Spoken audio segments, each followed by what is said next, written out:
Hey everyone, this is Shani Dinani and I welcome you all to Magnet Brains Hindi, एक ऐसा channel जहां आपको मिलती है स्कूल एजुकेशन बिल्कुल फ्री ऑफ कॉस्ट। साथ ही साथ अगर आप डिफरेंट कोर्सेज, डिफरेंट वीडियोस को एक्सप्लोर एंड एक्सेस करना चाहते हो रिस्पेक्टिवली, वो भी बहुत आसानी से अगेन फ्री ऑफ कॉस्ट जो अवेलेबल है मैग्नेट ब्रेन्स पे, तो आप विजिट कर सकते हैं हमारी वेबसाइट magnetbrains.com। मैग्नेट ब्रेन्स की वेबसाइट विजिट करने का सबसे बड़ा फायदा ये है कि यहाँ पर आपकी सुविधा के लिए सब कुछ एक प्रॉपर ऑर्डर में अरेंज करके आपको दिया जाता है। तो आपके लिए ना ऐसे ढूंढ कर, सोच कर, फिर अपना समय बर्बाद करने का कोई मतलब नहीं है। इसीलिए वो चीज़ नहीं करनी पड़ती आपको। आप सीधे सीधे जाते हैं, क्लिक करते हैं और वीडियो आपके सामने आ जाता है। तो अगर आप अपना समय बचाना चाहते हो और डिफरेंट डिफरेंट कोर्सेज को एक्सप्लोर करना चाहते हो, अगर ये देखना चाहते हो कि और क्या है जो मैं पढ़ के अपना ज्ञान जो है उसे बढ़ा सकता हूँ, तो डेफिनेटली आपको एक बार वेबसाइट विजिट करना ज़रूर चाहिए। कैसे विजिट करते हैं वेबसाइट, वीडियोस को कैसे देखते हैं इन अ वेरी इजी मैनर, वो मैं आपको बताऊंगी इस वीडियो के अंत में। बट अभी के लिए फिलहाल हम बात कर सकते हैं आज के टॉपिक के बारे में। तो आज हम स्टार्ट करने वाले हैं एक नया चैप्टर जो कि होगा आपकी बुक का 5th chapter, the 100 addresses part 1। Part 1 मतलब ऑब्वियसली और भी पार्ट्स होंगे, राइट। तो आपको अगला जो चैप्टर है ना, चैप्टर नंबर 6, उसमें इसका पार्ट 2 दिया है। तो ये चैप्टर 2 पार्ट्स में डिवाइड किया गया है आपके लिए, जो कि आपको एक चैप्टर 5 में पढ़ना है और अगला आपको चैप्टर नंबर 6 में पढ़ना है। तो फिलहाल के लिए 5th चैप्टर की बात करते हैं, जो कि है 100 ड्रेसेस का पहला पार्ट। बहुत ही बढ़िया सी कहानी है और जैसे कि नाम देख सकते हो, जैसे कि यहाँ पर देख रहे हो कि ये 100 कपड़ों के बारे में है। अब ये 100 कपड़े क्या हैं, किस तरीके से कहानी उससे लिंक्ड है, क्या टाइटल बिल्कुल सही है या कुछ और टाइटल होना चाहिए था, किस बारे में हम बात करेंगे, वो सब हम देखने वाले हैं।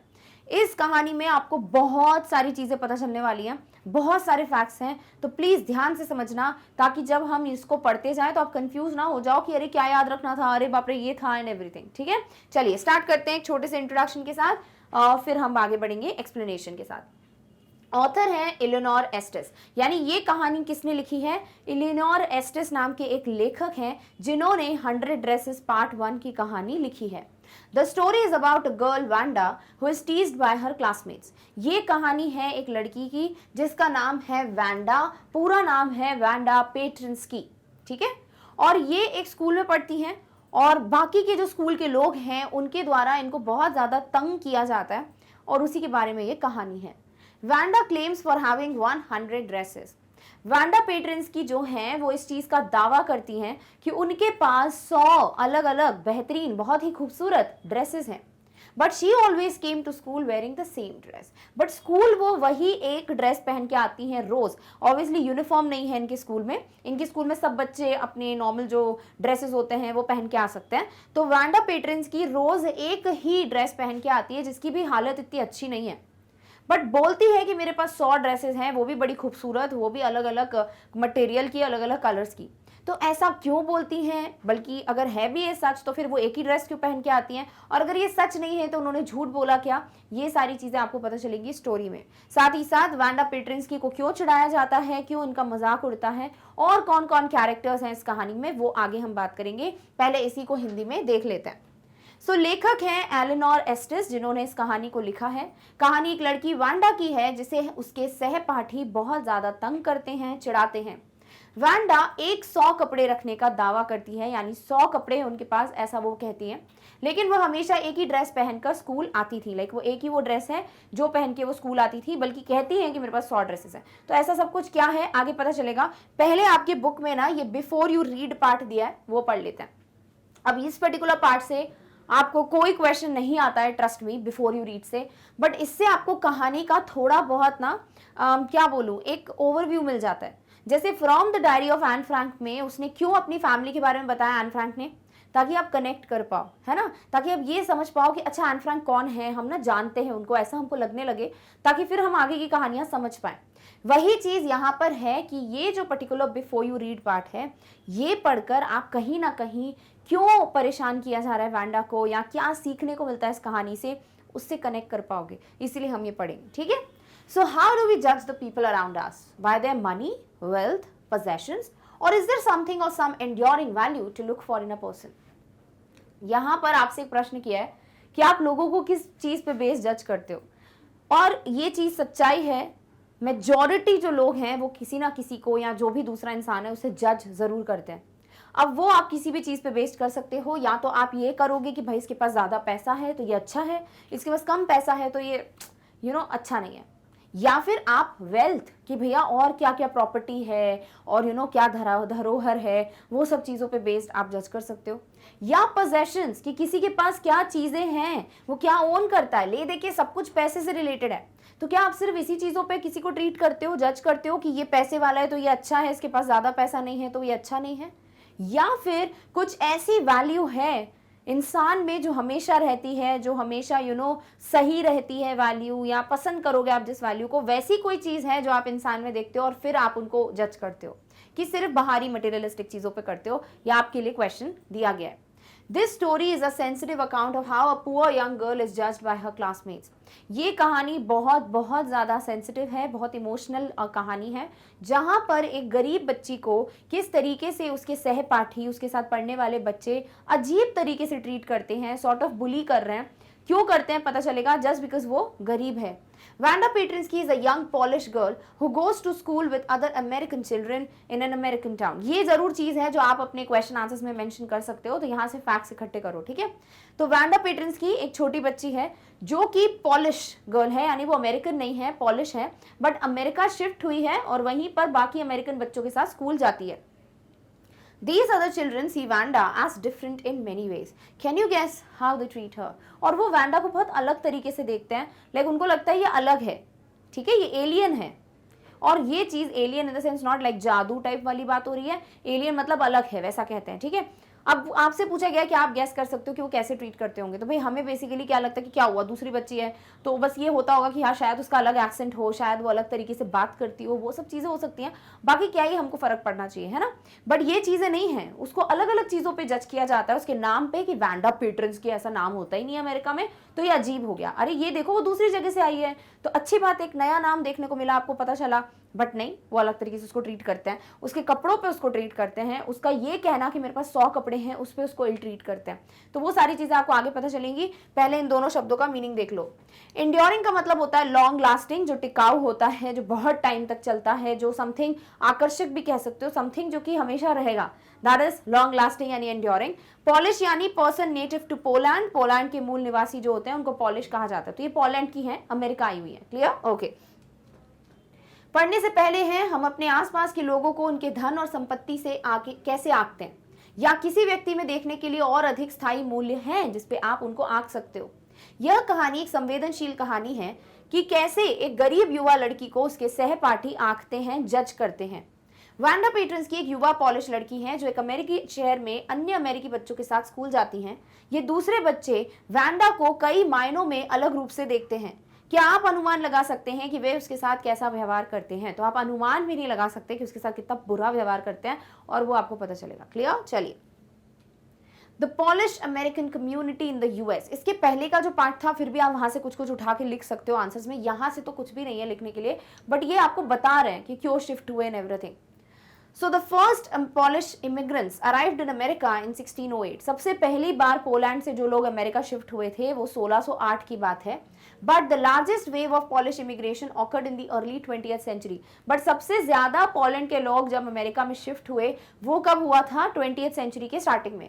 When more than 1 million Poles migrated to US.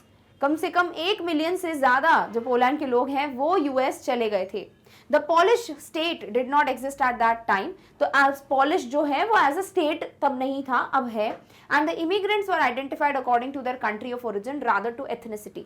तो वहां पर जो भी लोग आता था ना, जो हम यूएस में आते थे, उनको वो कहाँ से आए उस पर बेस्ड ट्रीट किया जाता था, ना कि उनके कल्चर पे बेस्ड।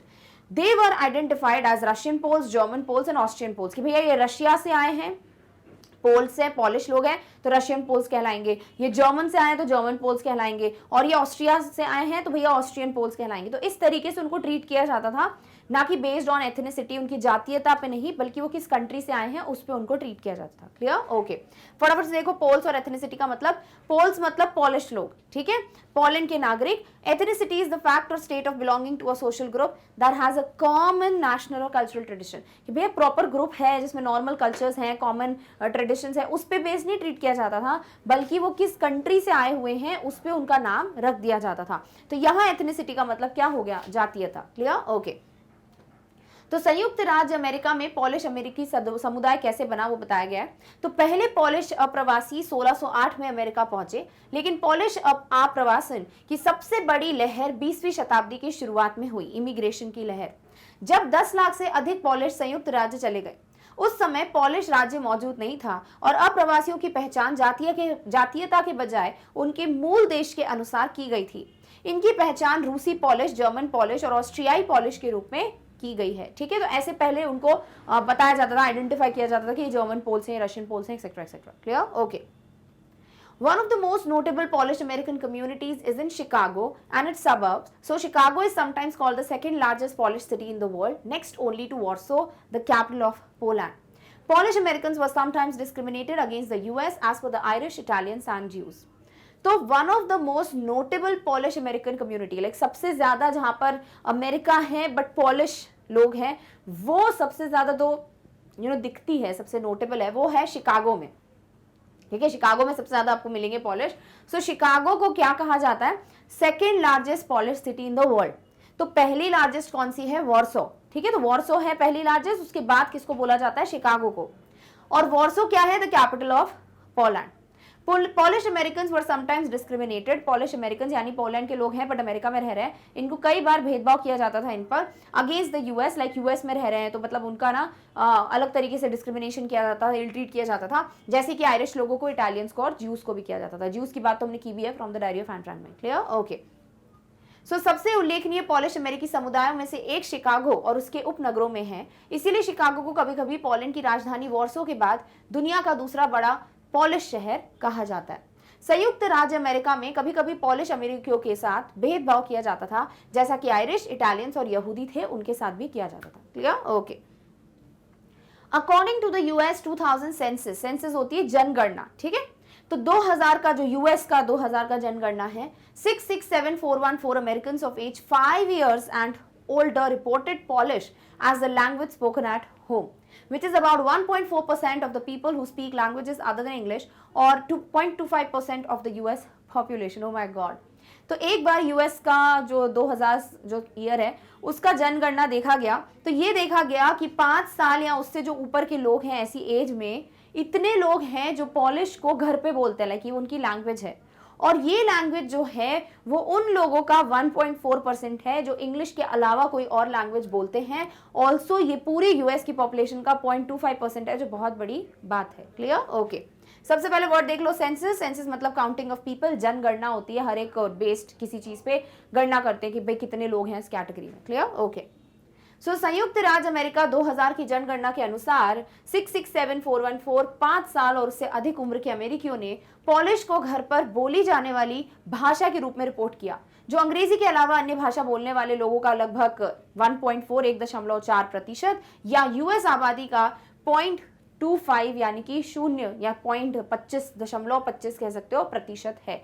तो ये बहुत बड़ा नंबर है और इतना इमिग्रेशन हो चुका है तभी इतना बड़ा नंबर है। क्लियर? ओके।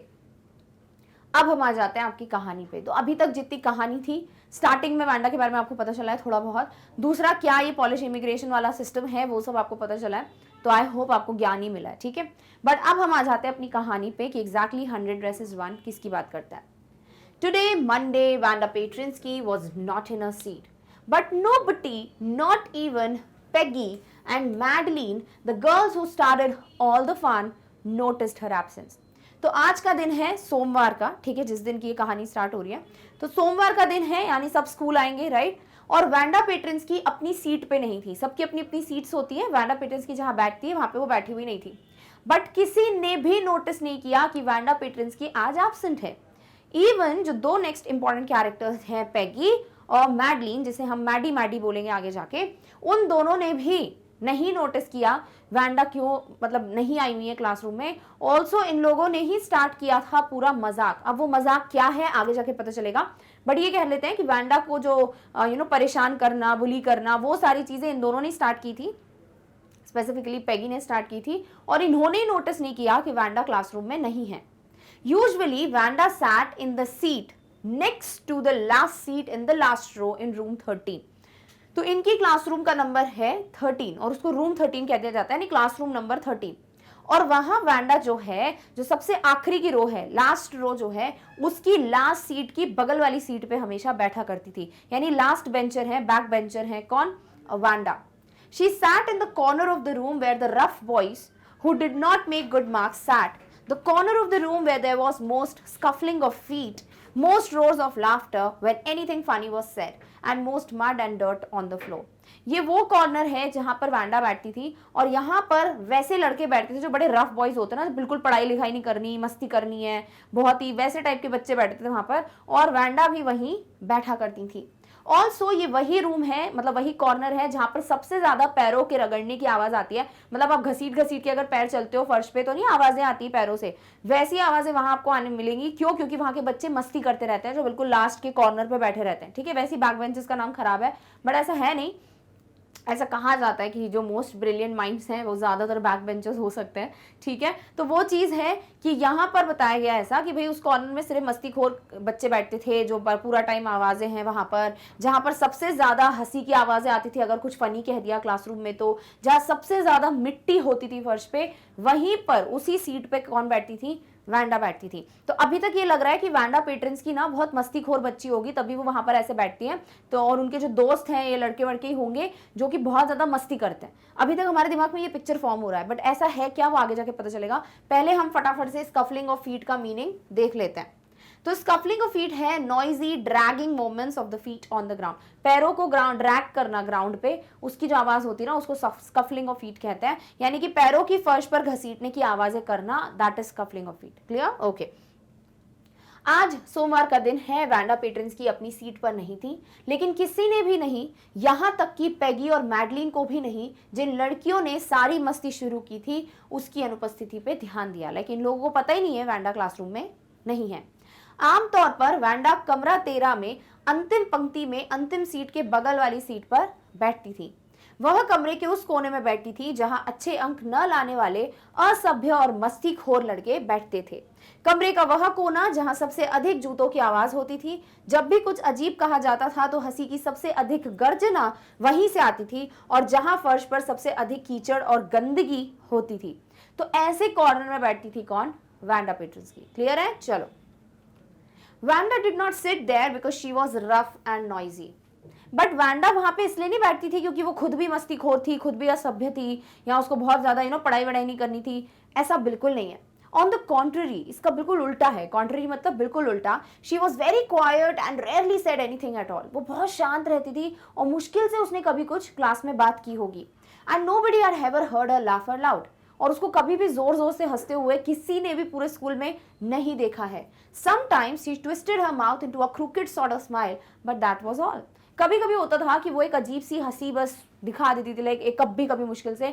ऐसी हंसी को क्रूकेड कहते हैं जहां एक ऊपर तरफ हंस रहे हो और एक नीचे, मतलब असमान है। आप नॉर्मली हंसते हो तो पूरा ऐसे होता ना, बट इसका ऐसी स्माइल नहीं होती थी, मतलब ऐसे ही बिल्कुल, हाँ, तो वो टेढ़ी सी स्माइल होती थी। तो कभी कभी बस ऐसे देखने को मिल जाता था वैंडा को। बाकी वैंडा बिल्कुल ना बात करती थी, शांत रहती थी, ना मस्ती करती थी, ना ही वो असभ्य या मस्तीखोर थी, ना ही वो जोर जोर से हंसती थी।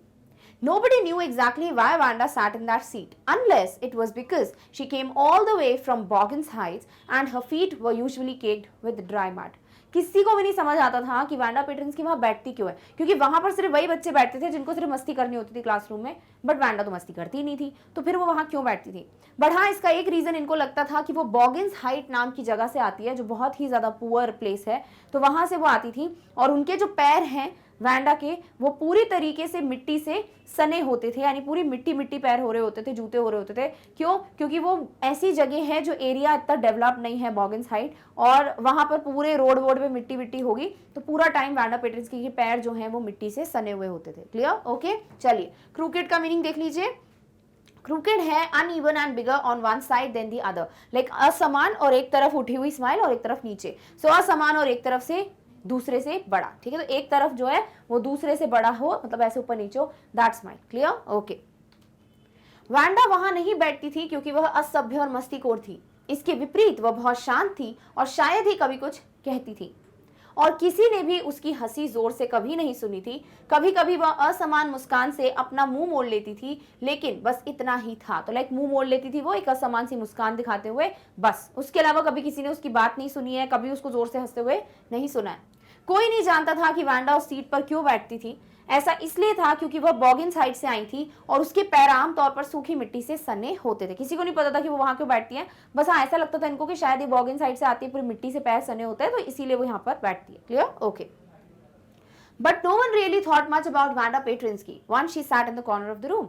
बट कोई भी वांडा पे ध्यान नहीं देता था कि वांडा क्या है, क्यों बैठी है, कोई किसी को कोई फर्क नहीं पड़ता था। वो जाके वहां पे बैठ जाती थी सीट पे, उसके बाद किसी को कोई लेना देना नहीं होता था वांडा से। यानी क्या उसके पहले इनका ध्यान रहता था? Yes. The time when they thought about Wanda was outside of school hours, at noon time when they were coming back to school, or in the morning early before school began, when groups of 2 or 3 or even more would be talking and laughing on their way to the school yard. तो Wanda पेट्रिंस्की seat पे बैठती थी school में आके, उसके बाद कोई ध्यान नहीं देता था। बट स्कूल का जब समय नहीं हो, या तो सुबह स्कूल आते वक्त या स्कूल की छुट्टी हो जाने के बाद, ये जो समय होता था, तब 2 या 3 लड़कियां एक ग्रुप में वांडा की तरफ आती थी और उसका मजाक उड़ाती थी। ये जो स्कूल यार्ड है वो देख लीजिए। School yard mean school playground, school का खेल का मैदान जो होता है ना, पूरा मैदान बना होता है स्कूल में, that is what is school yard. Clear? तो ये मजाक उड़ाने के लिए उसका याद आ जाता था वांडा का इन लोगों को। कब? या तो स्कूल जाते वक्त, यानी स्कूल का अभी टाइम स्टार्ट नहीं हुआ है, वो स्कूल के लिए जा रहे हैं तो वो समय, या फिर स्कूल की छुट्टी हो गई है, वो जो बाद का समय, वो ये लोग वांडा को परेशान करने के लिए यूज करते थे, या कहना चाहिए मिस यूज करते थे। क्लियर? ओके। लेकिन वांडा पेट्रिंस्की के बारे में वास्तव में कोई ज्यादा नहीं सोचता था एक बार जब वह कमरे के कोने में बैठ जाती थी। जिस समय वे वांडा के बारे में सोचते थे, वे स्कूल वापस आ रहे होते थे, या सुबह स्कूल शुरू होने से पहले जब 2 या 3 या उससे भी अधिक के समूह स्कूल के मैदान में अपने रास्ते पर बात कर रहे होते थे। बस तभी ये लोग सोचते थे वांडा के बारे में, उसके अलावा इनको कोई फर्क नहीं पड़ता था कि वांडा क्या कर रही है क्या नहीं कर रही है। क्लियर है? ठीक है।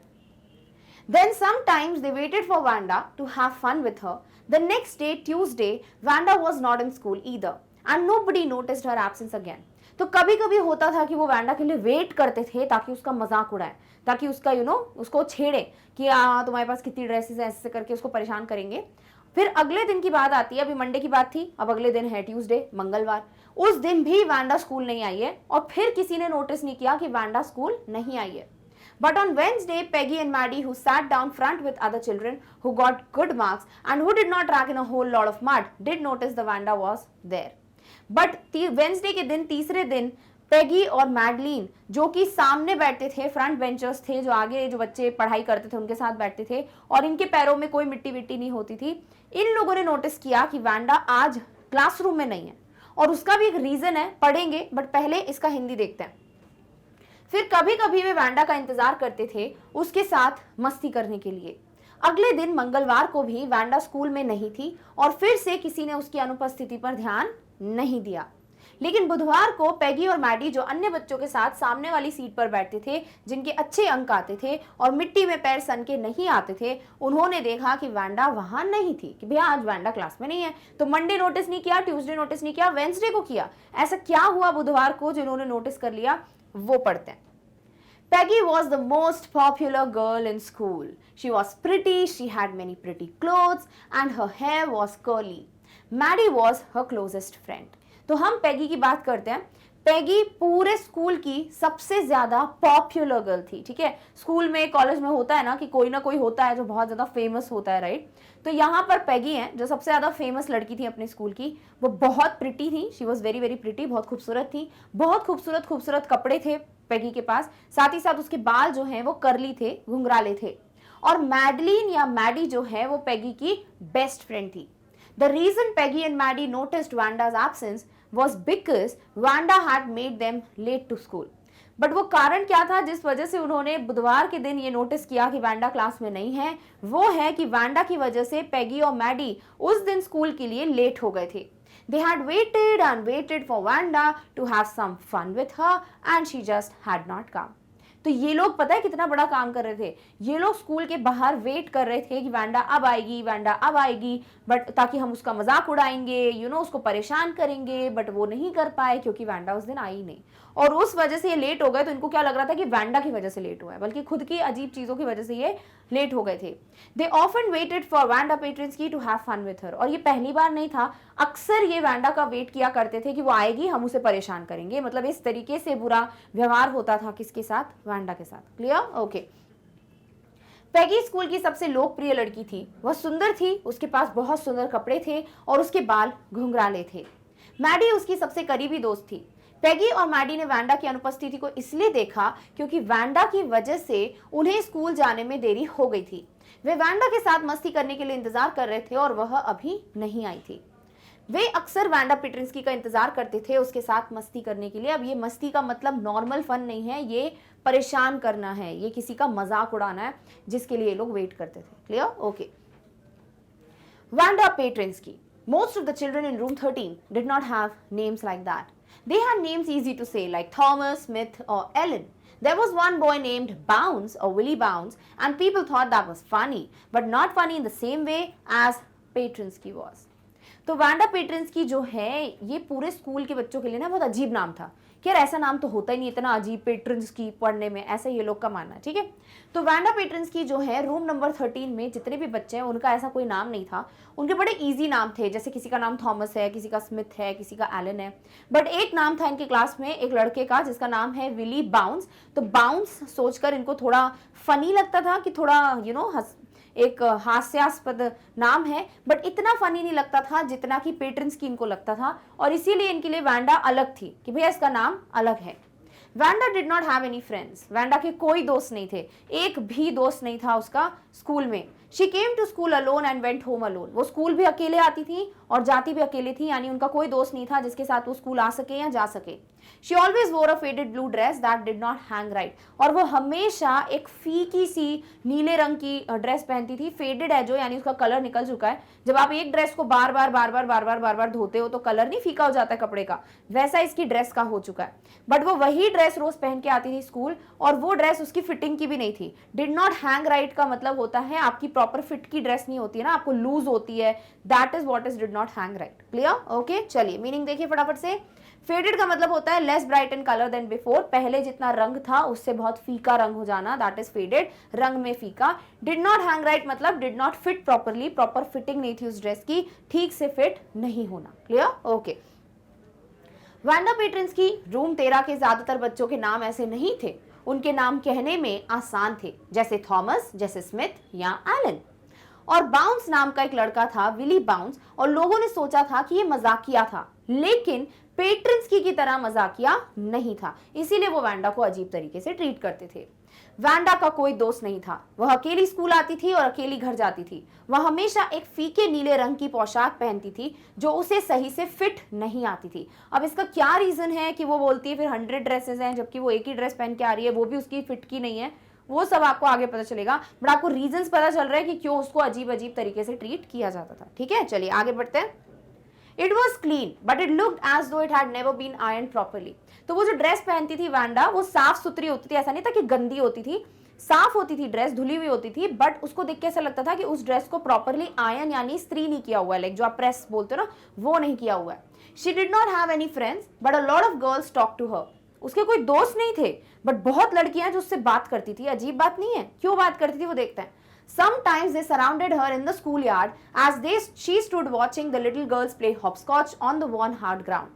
क्योंकि कभी कभी वो ना आसपास आ जाते थे वैंडा के, जब वैंडा अपने स्कूल के ग्राउंड में कुछ छोटी बच्चियों को हॉपस्कॉच खेलते हुए देखती थी। हॉपस्कॉच ये गेम होता है जिसे हम लंगड़ी के नाम से जानते हैं, ठीक है, सबने खेला होगा, बड़ा मस्त गेम है ये।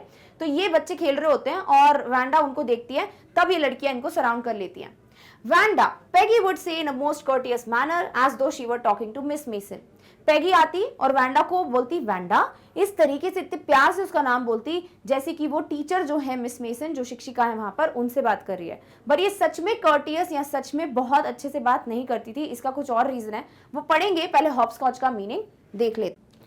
हॉपस्कॉच का मीनिंग है a game in which children hop into and over squares marked on the ground, यानी डब्बे बना देते हैं हम ग्राउंड पे, जमीन पे, और उस पे फिर आप नंबर लिखते हो, फिर आप कुछ फेंकते हो, फिर वहां तक चढ़ के जाते हो। ठीक है, सबने खेला हुआ है तो सबको पता होगा, यानी बच्चों का एक कूदने का खेल होता है, आप इस तरीके से एक पैर पे हॉप करते हो, that is what is hopscotch. ठीक है, तो जब स्कूल के बच्चे उस अजीब से ग्राउंड पे, जो बहुत ज्यादा खराब हो चुका है, यूज्ड ग्राउंड है बहुत ज्यादा, वहां पे हॉपस्कॉच खेलते थे, तो वहां वैंडा खड़े होकर उनको देखती थी और बाकी लड़कियां इनको सराउंड करके इनसे बात करती थी। अब दोस्त नहीं है तो बात नहीं करेंगी बल्कि मजाक उड़ाएंगी। कैसे? पैगी स्टार्ट करती थी उसका नाम बहुत ही प्यार से लेकर वैंडा, और क्या पूछती थी पढ़ेंगे, पहले हिंदी में देखते हैं। उसकी पोशाक साफ दिखती थी, लेकिन ऐसा लग रहा था कि इसे कभी ठीक से इस्त्री नहीं किया गया हो।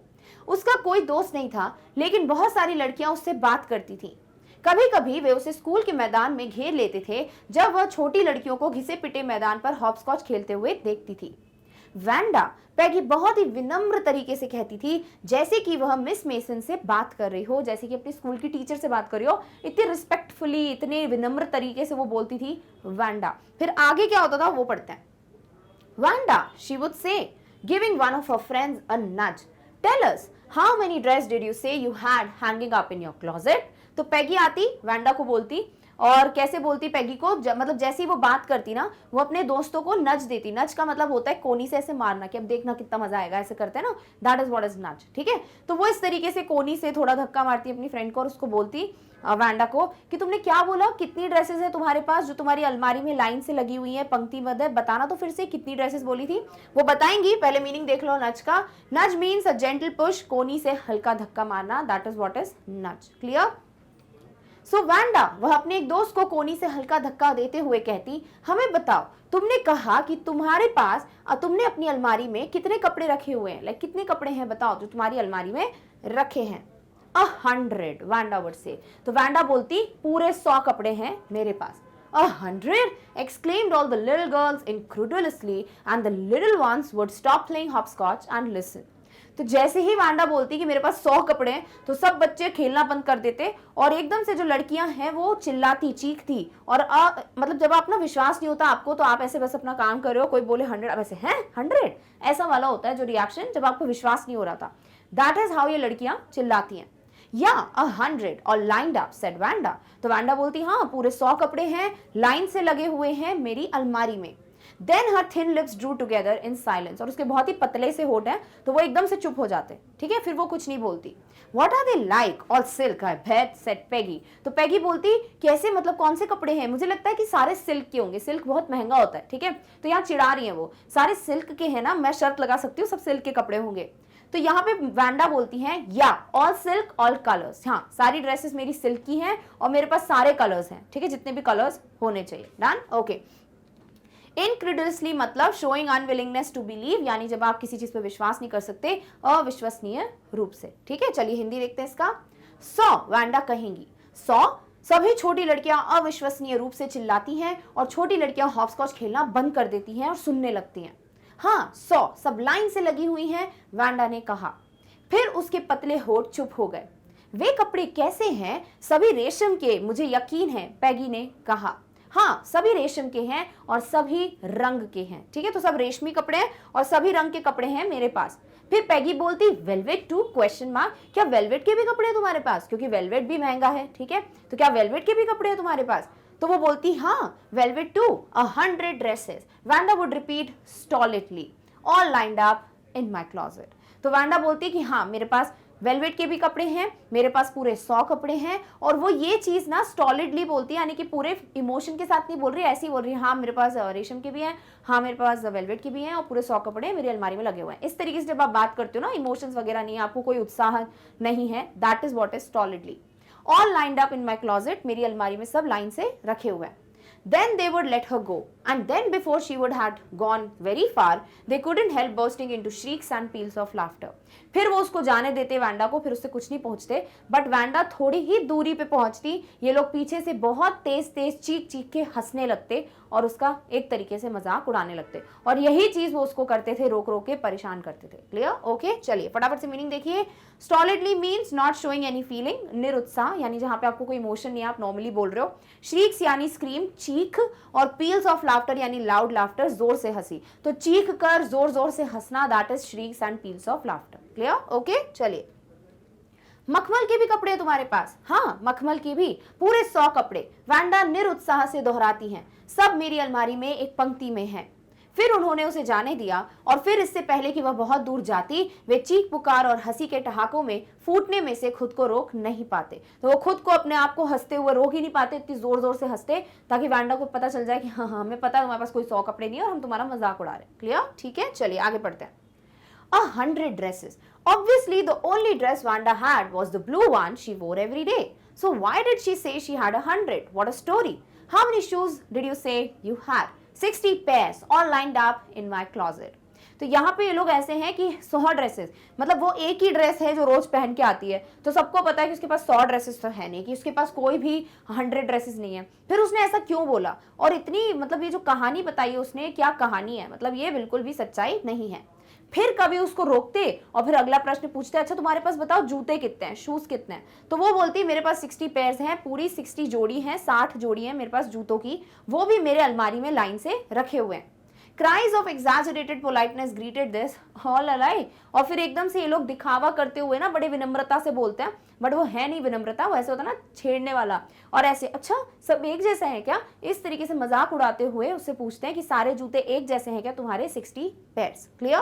फटाफट से देखिए, cries of exaggerated politeness done in an extreme way that does not seem sincere or natural। लेकिन इतना बढ़ा चढ़ा के कुछ करना जो बिल्कुल भी असली नहीं है, बढ़ा चढ़ाकर विनम्रता दिखाते हुए, जिसका मतलब मजाक उड़ाना है। क्लियर? ओके, चलिए।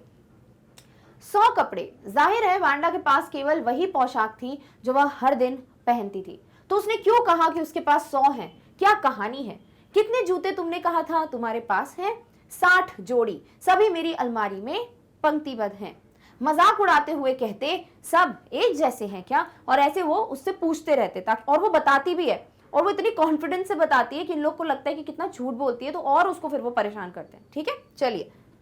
Oh no, every pair is different, all colors, all lined up। तो वांडा बोलती कि नहीं नहीं, मेरे पास हर एक जोड़ी जो है वो एक दूसरे से अलग है जूते की, और मेरे पास सारे कलर्स हैं, सब मेरी अलमारी में एक साथ लाइन से रखे हुए हैं।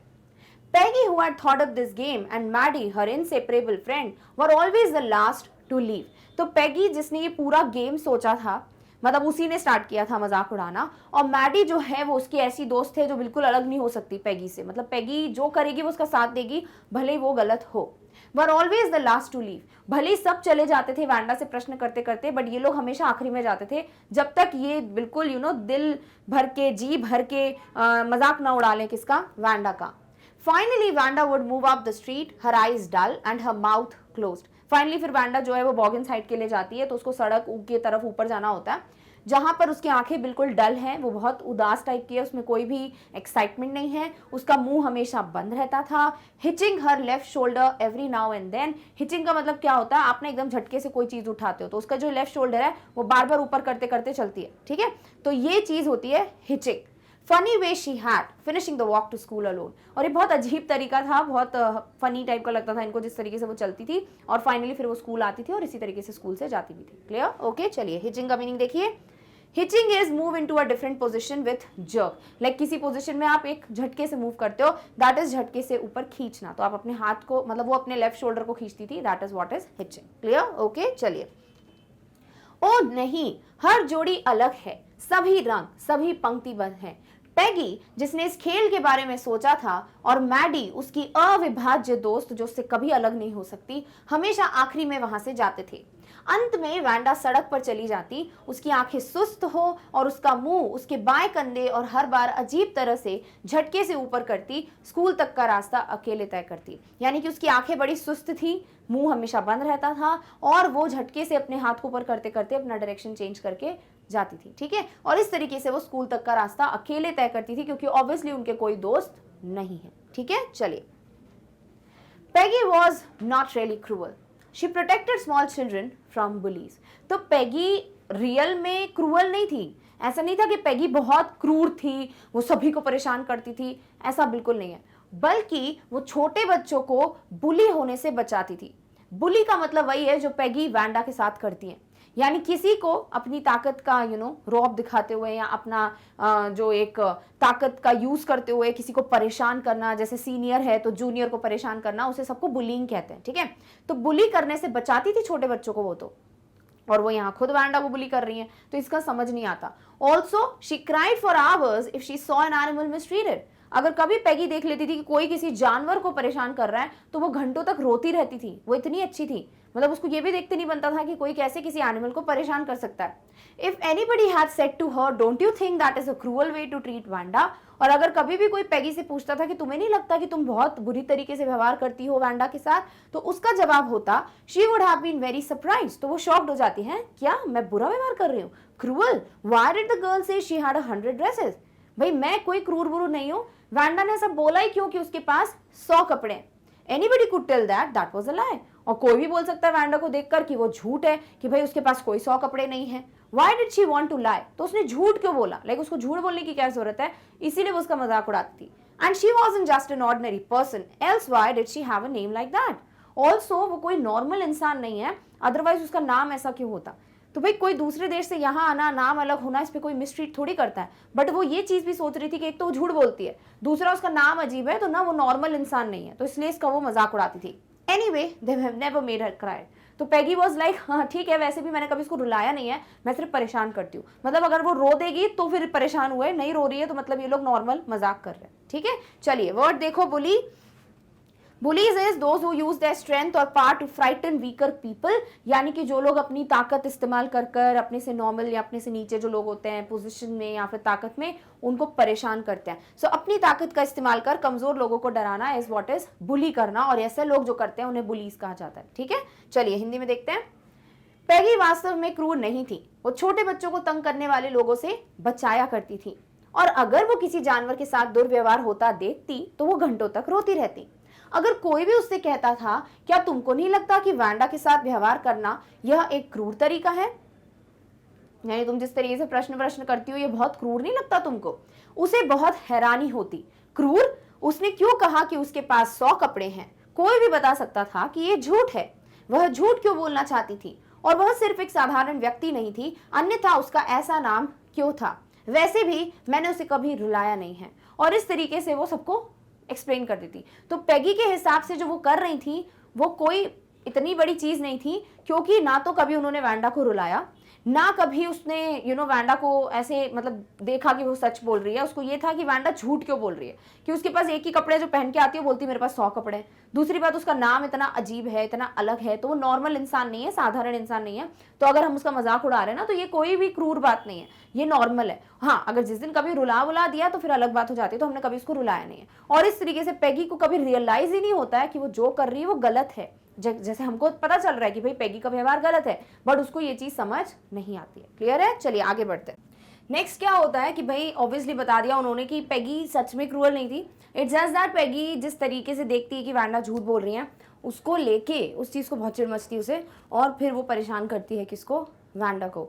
एंड पैगी के लिए कोई चीज क्रूअल तब तक नहीं है जब तक आप किसी को रुला ना दो, तो इसीलिए उसको कभी रियलाइज ही नहीं हुआ कि वो गलत है। ठीक है, बट मैडी को रियलाइज हुआ है कि ये सब चीज़ें सही नहीं हैं, बिकॉज वो खुद अपने आप को वैंडा की जगह रखकर समझ सकती हैं, क्योंकि वो खुद भी गरीब है। ठीक है, तो इससे आगे बहुत सारे क्वेश्चंस आएंगे, मैं बताऊंगी आपको लेटर ऑन, बट कब? इस वाले चैप्टर में नहीं, सेकेंड पार्ट में, क्योंकि उसी के बाद आपको वो क्वेश्चन का आंसर समझ आएगा, तो ये बात ध्यान में रखनी है। ठीक है, so as for Maddie this business of asking Wanda every day how many dresses and how many hats and how many this and that she had was bothering her.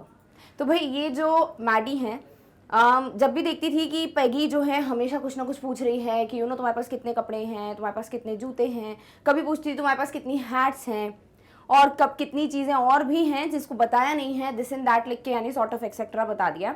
तो जब भी वो ये सब चीज़ें पूछती थी ना, तो ये जो काम था पैगी का, बिजनेस इन द सेंस यहाँ पर ये जो भी ये व्यवसाय चला रही है सॉर्ट ऑफ कि बार बार ये सब चीज़ पूछना, वॉज बॉदरिंग हर। इससे मैडी को परेशानी हो रही थी। कोई चीज़ आपको बॉदर कर रही है, नहीं आपको ना परेशान कर रही है वो चीज़ की, मतलब कुछ तो गड़बड़ है। और यही चीज़ मैडी के साथ थी, उसे ये सब चीज़ें परेशान कर रही थी कि ये सब गलत है, वैंडा को ऐसे परेशान नहीं करना चाहिए। Maddie was poor herself. ऐसा क्यों? क्योंकि मैडी खुद भी गरीब थी, she was also poor. She usually wore somebody's hand me down clothes. Hand me down का मतलब क्या होता है? जैसे कि किसी के कपड़े पुराने हो जाते हैं तो वो किसी और को दे देते हैं ना पहनने के लिए। आपने कभी देखा होगा कि जब भी कोई लोग बहुत सारे कपड़े हो जाते हैं जिनके पास, या बहुत ज़्यादा पुराने कपड़े हो जाते हैं, या अब उनको नहीं पहनने हैं, तो वो जाके दान कर देते हैं। ये शब्द यूज़ किया जाता है, राइट? तो वो जो कपड़े होते हैं ना, कि किसी और के पहने हुए कपड़े जब पहने जाते हैं, that is what is hand me down clothes. तो इंग्लिश का वर्ड है ये, तो आपको पता होना चाहिए कि आप क्या बोलते हैं उसको। ठीक है, तो it is hand me down clothes. तो मैडी यूजुअली किसी और के पुराने कपड़े या किसी के दिए हुए कपड़े ही पहनती थी। तो उनको पता था कि भाई यहाँ पर ना ऐसे गरीब होना, उसके बाद कपड़े ना खरीद पाना, ये सब चीज़ें उसे पता थी कि वो कैसे डील करते हैं। सेम चीज़ वैंडा के साथ थी। वो डेफिनेटली पुअर थी क्योंकि वो बॉगिन्स हाइट जैसे एरिया से आती थी, दूसरी बात, उसके पास सिर्फ एक ही ड्रेस थी जो वो डेली स्कूल पहन के आती थी। तो ये सब चीज़ें देखकर मैडी कहीं ना कहीं लिंक पर कर पा रही थी। देखो, कनेक्ट नहीं कर पा रही थी वो अपने आप को, लिंक कर पा रही थी। दोनों में डिफरेंस क्या है? अगर आपको सिर्फ पता चल रहा है कि हाँ मतलब ये गलत है, नहीं बोलना चाहिए, तो दैट इज व्हाट इज, आप लिंक कर पा रहे हो, हाँ थोड़ा बहुत समझ पा रहे हो। बट वहीं अगर आप किसी से कनेक्ट कर पाते हो तो आपको ये लगता है कि हाँ ये गलत है, मतलब अगर मेरे साथ ऐसा हुआ तो फिर आप स्टैंड लेते हो। तो यहाँ मैडी जो है उनको ये चीज़ सही नहीं लगती है, थोड़ी बहुत मतलब उनको खटकती है बात कि गलत है, बार बार नहीं पूछना चाहिए। Thank goodness she did not live up on Boggins Heights और हैव अ फनी नेम। और मैडी जो है वो पुअर है, मैडी भी किसी के दिए हुए कपड़े पहनती है, बट एक चीज़ में वो बड़ी शुक्रगुजार है भगवान की, और वो क्या है कि वो बॉगिन्स हाइट पे नहीं रहती हैं, यानी जहाँ वैंडा रहती हैं। साथ ही साथ उनका कोई नाम ऐसा नहीं है जो मजाकिया है वो, या लोग जो है उसका मजाक उड़ाए, जैसे कि पेट्रेंस का उड़ाते थे। ठीक है, तो ये चीज़ के लिए वो थोड़ी शुक्रगुजार थी, बट बाकी उसकी कंडीशन बहुत सिमिलर थी टू वैंडा। तो वो समझ सकती थी, चाहती तो वो रोक सकती थी। देखते हैं अभी वो कुछ कोशिश करेगी कि नहीं, आपको पता चलेगा। सबसे पहले हैंड मी डाउन का मीनिंग देखो। Hand me down means old clothes handed down by someone, यानी किसी के त्यागे हुए कपड़े जो होते हैं, या किसी के थ्रू जो अपने ओल्ड कपड़े जो किसी को दे देता है, those clothes are known as hand me down clothes. Clear है? चलो हिंदी में पढ़ते हैं इसको।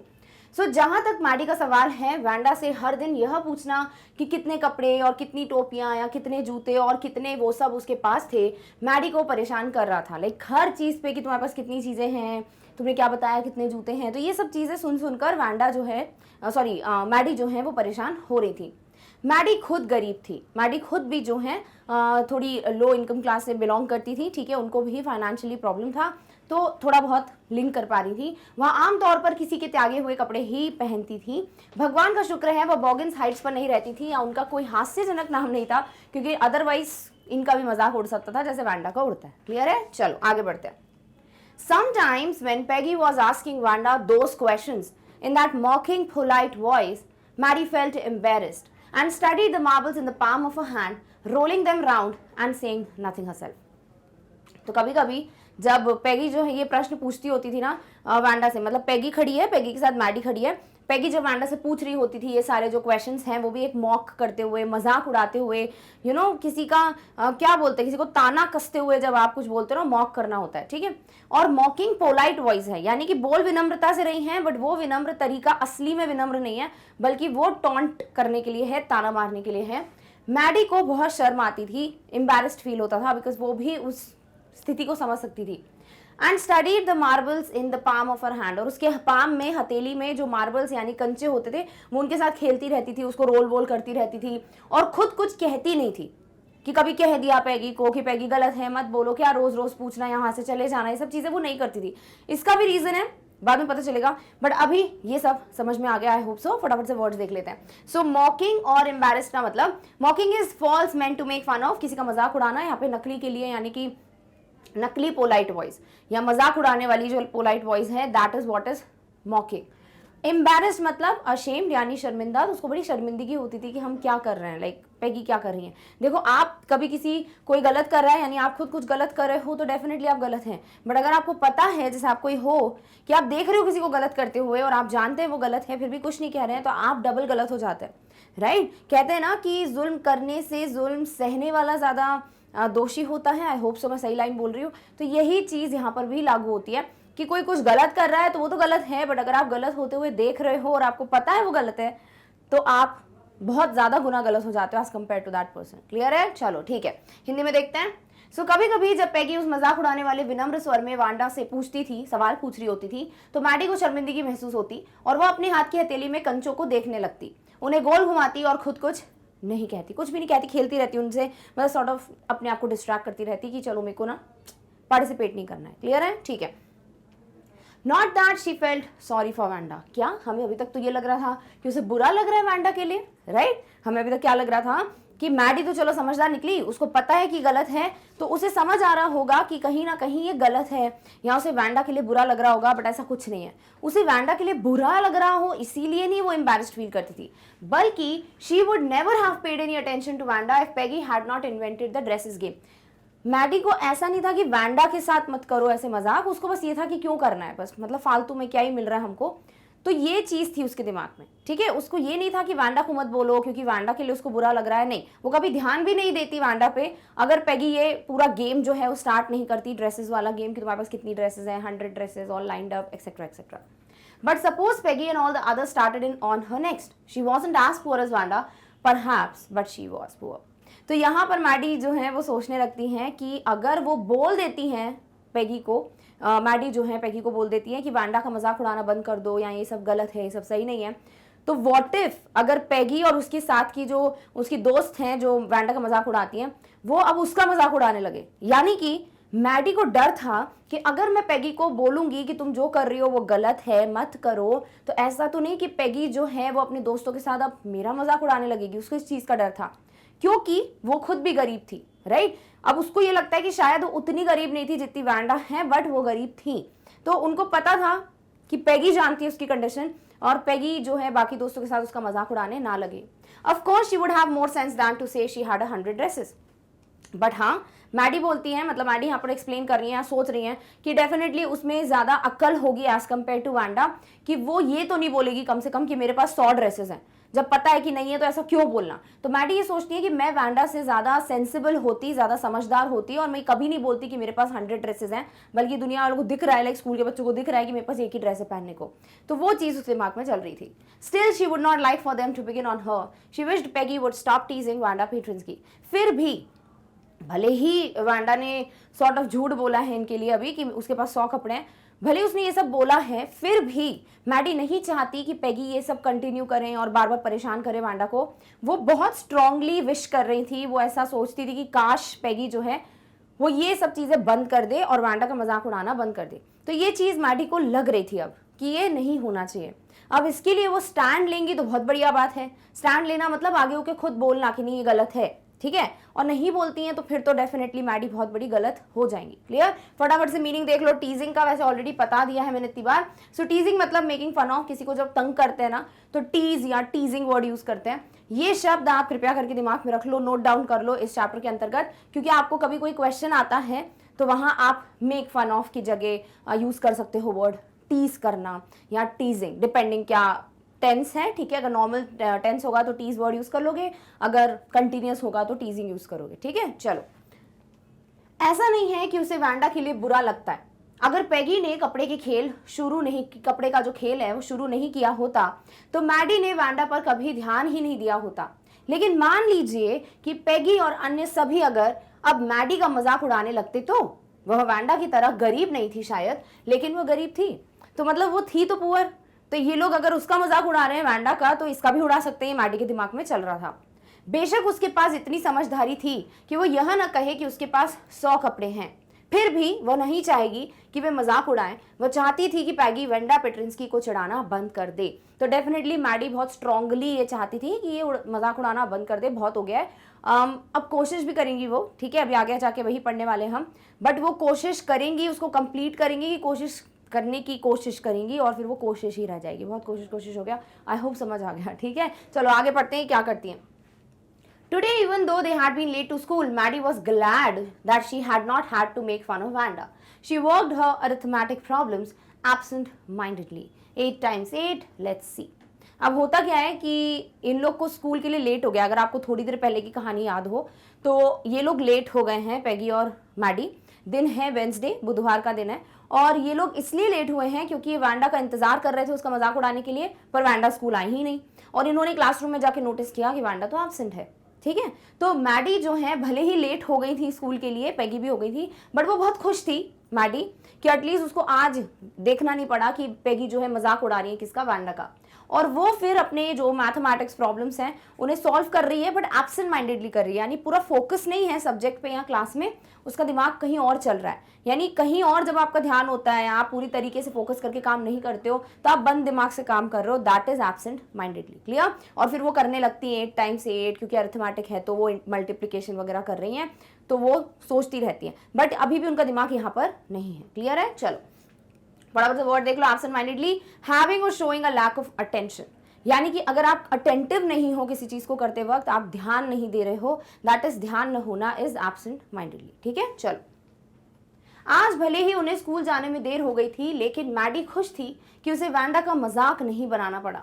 उसने अपनी अंक गणितीय, ठीक है, दैट इज अर्थमेटिक, गणितीय इज मैथमेटिक्स, अंक है तो अर्थमेटिक यानी जो नंबर्स का काम होता है, समस्याओं को सही से ध्यान दिए बिना हल करना शुरू किया। 8 गुना 8 देखते हैं मतलब वो सोच रही है कि आगे क्या करना है, एवरीथिंग, ठीक है, मतलब कुछ और भी चल रहा है दिमाग में और क्वेश्चंस भी सॉल्व कर रही है। अब वो क्या कुछ और है जो चल रहा है दिमाग में, वो ये है, she wished she had the nerve to write Peggy a note because she knew she never would have the courage to speak right out to Peggy। तो मैडी को पता था कि उसमें बिल्कुल भी करेज यानी हिम्मत नहीं है कि वो जाके पैगी को सामने मुंह पे बोल सके कि हे पैगी बस करो, बहुत हो गया, नहीं बोल सकती वो, उसमें इतनी हिम्मत नहीं थी मैडी में।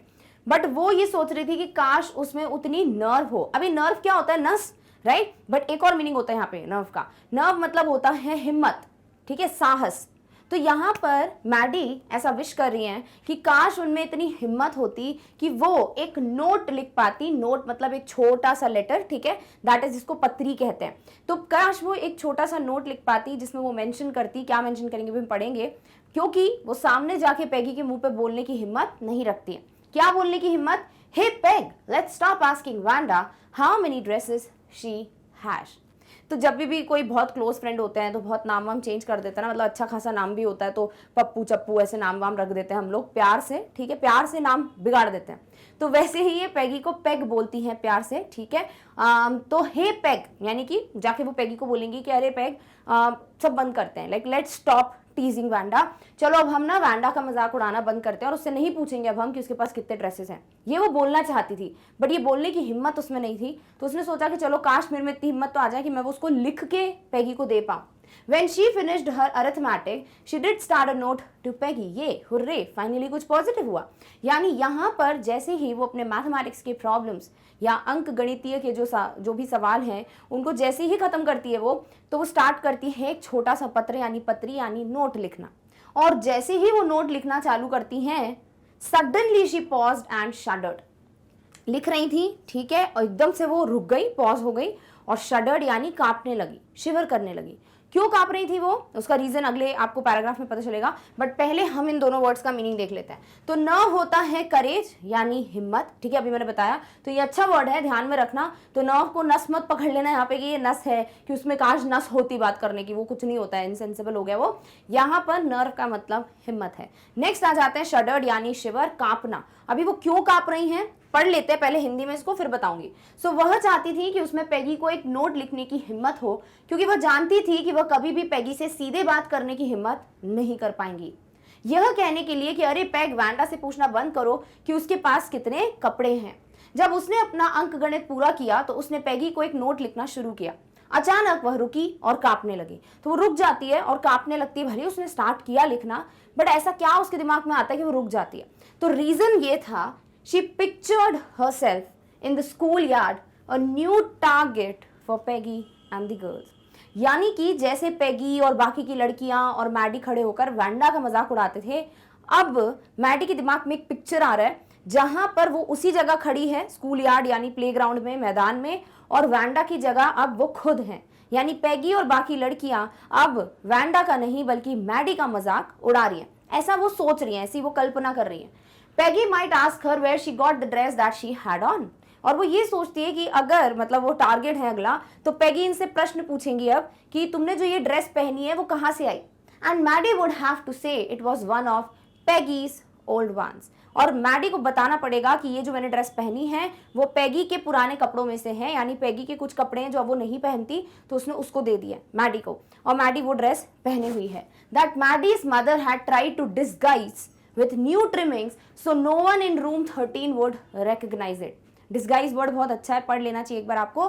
तो यहाँ पर क्या दिया हुआ है कि वो पैगी की ड्रेस है जो कि मैडी की मदर ने, जो मैडी की माता जी हैं, उन्होंने कुछ ट्रिमिंग्स का मतलब कुछ डेकोरेशंस, जैसे अगर आपको मैं अभी एक प्लेन कपड़ा दूं, आप उस पर अगर थोड़ी कढ़ाई कर देते हो या आप कुछ चिपका देते हो, आप सीक्वेंट का मतलब क्या होता है, जो डिस्को टाइप के कपड़े नहीं होते चमचम, उनको सीक्वेंट कहते हैं, तो वो लगा देते हो, तो आप क्या कर सकते हो, उस पूरी प्लेन से कपड़े को एक नई ड्रेस में बदल दोगे, राइट। तो कोई पहचान नहीं पाएगा कि भैया ये वही कपड़ा है। वही चीज इसकी मम्मी करती थी मैडी की, वो होती पेगी की ड्रेस थी बट उसमें कुछ ट्रिमिंग्स, कुछ डेकोरेशंस लगाकर वो उसको चेंज कर देती थी।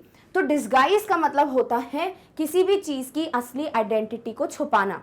जैसे अगर आप मूवीज वगैरह देखते हो तो कभी आपने देखा होगा कि कभी कभी किसी मूवी में ऐसी पार्टी दिखाते हैं जहां सब मास्क पहने हुए होते हैं। क्यों पहने होते हैं मास्क? क्योंकि पता ना चले कि कौन सा इंसान कौन सा है। मतलब आप सिर्फ मास्क देख पाओगे तो नहीं पता चलेगा कि कौन सा इंसान है, वो कौन है वो जिसने वो मास्क पहना हुआ है।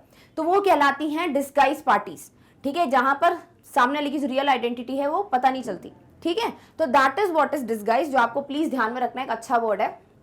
ट्रिमिंग्स मतलब होते हैं डेकोरेशंस, जो मैंने अभी एग्जांपल्स दिए, ताकि कोई भी रूम 13 में पहचान ना पाए कि अरे ये तो पैगी के कपड़े हैं जो मैडी ने पहने हुए हैं। तो ये उसको बताना पड़ेगा।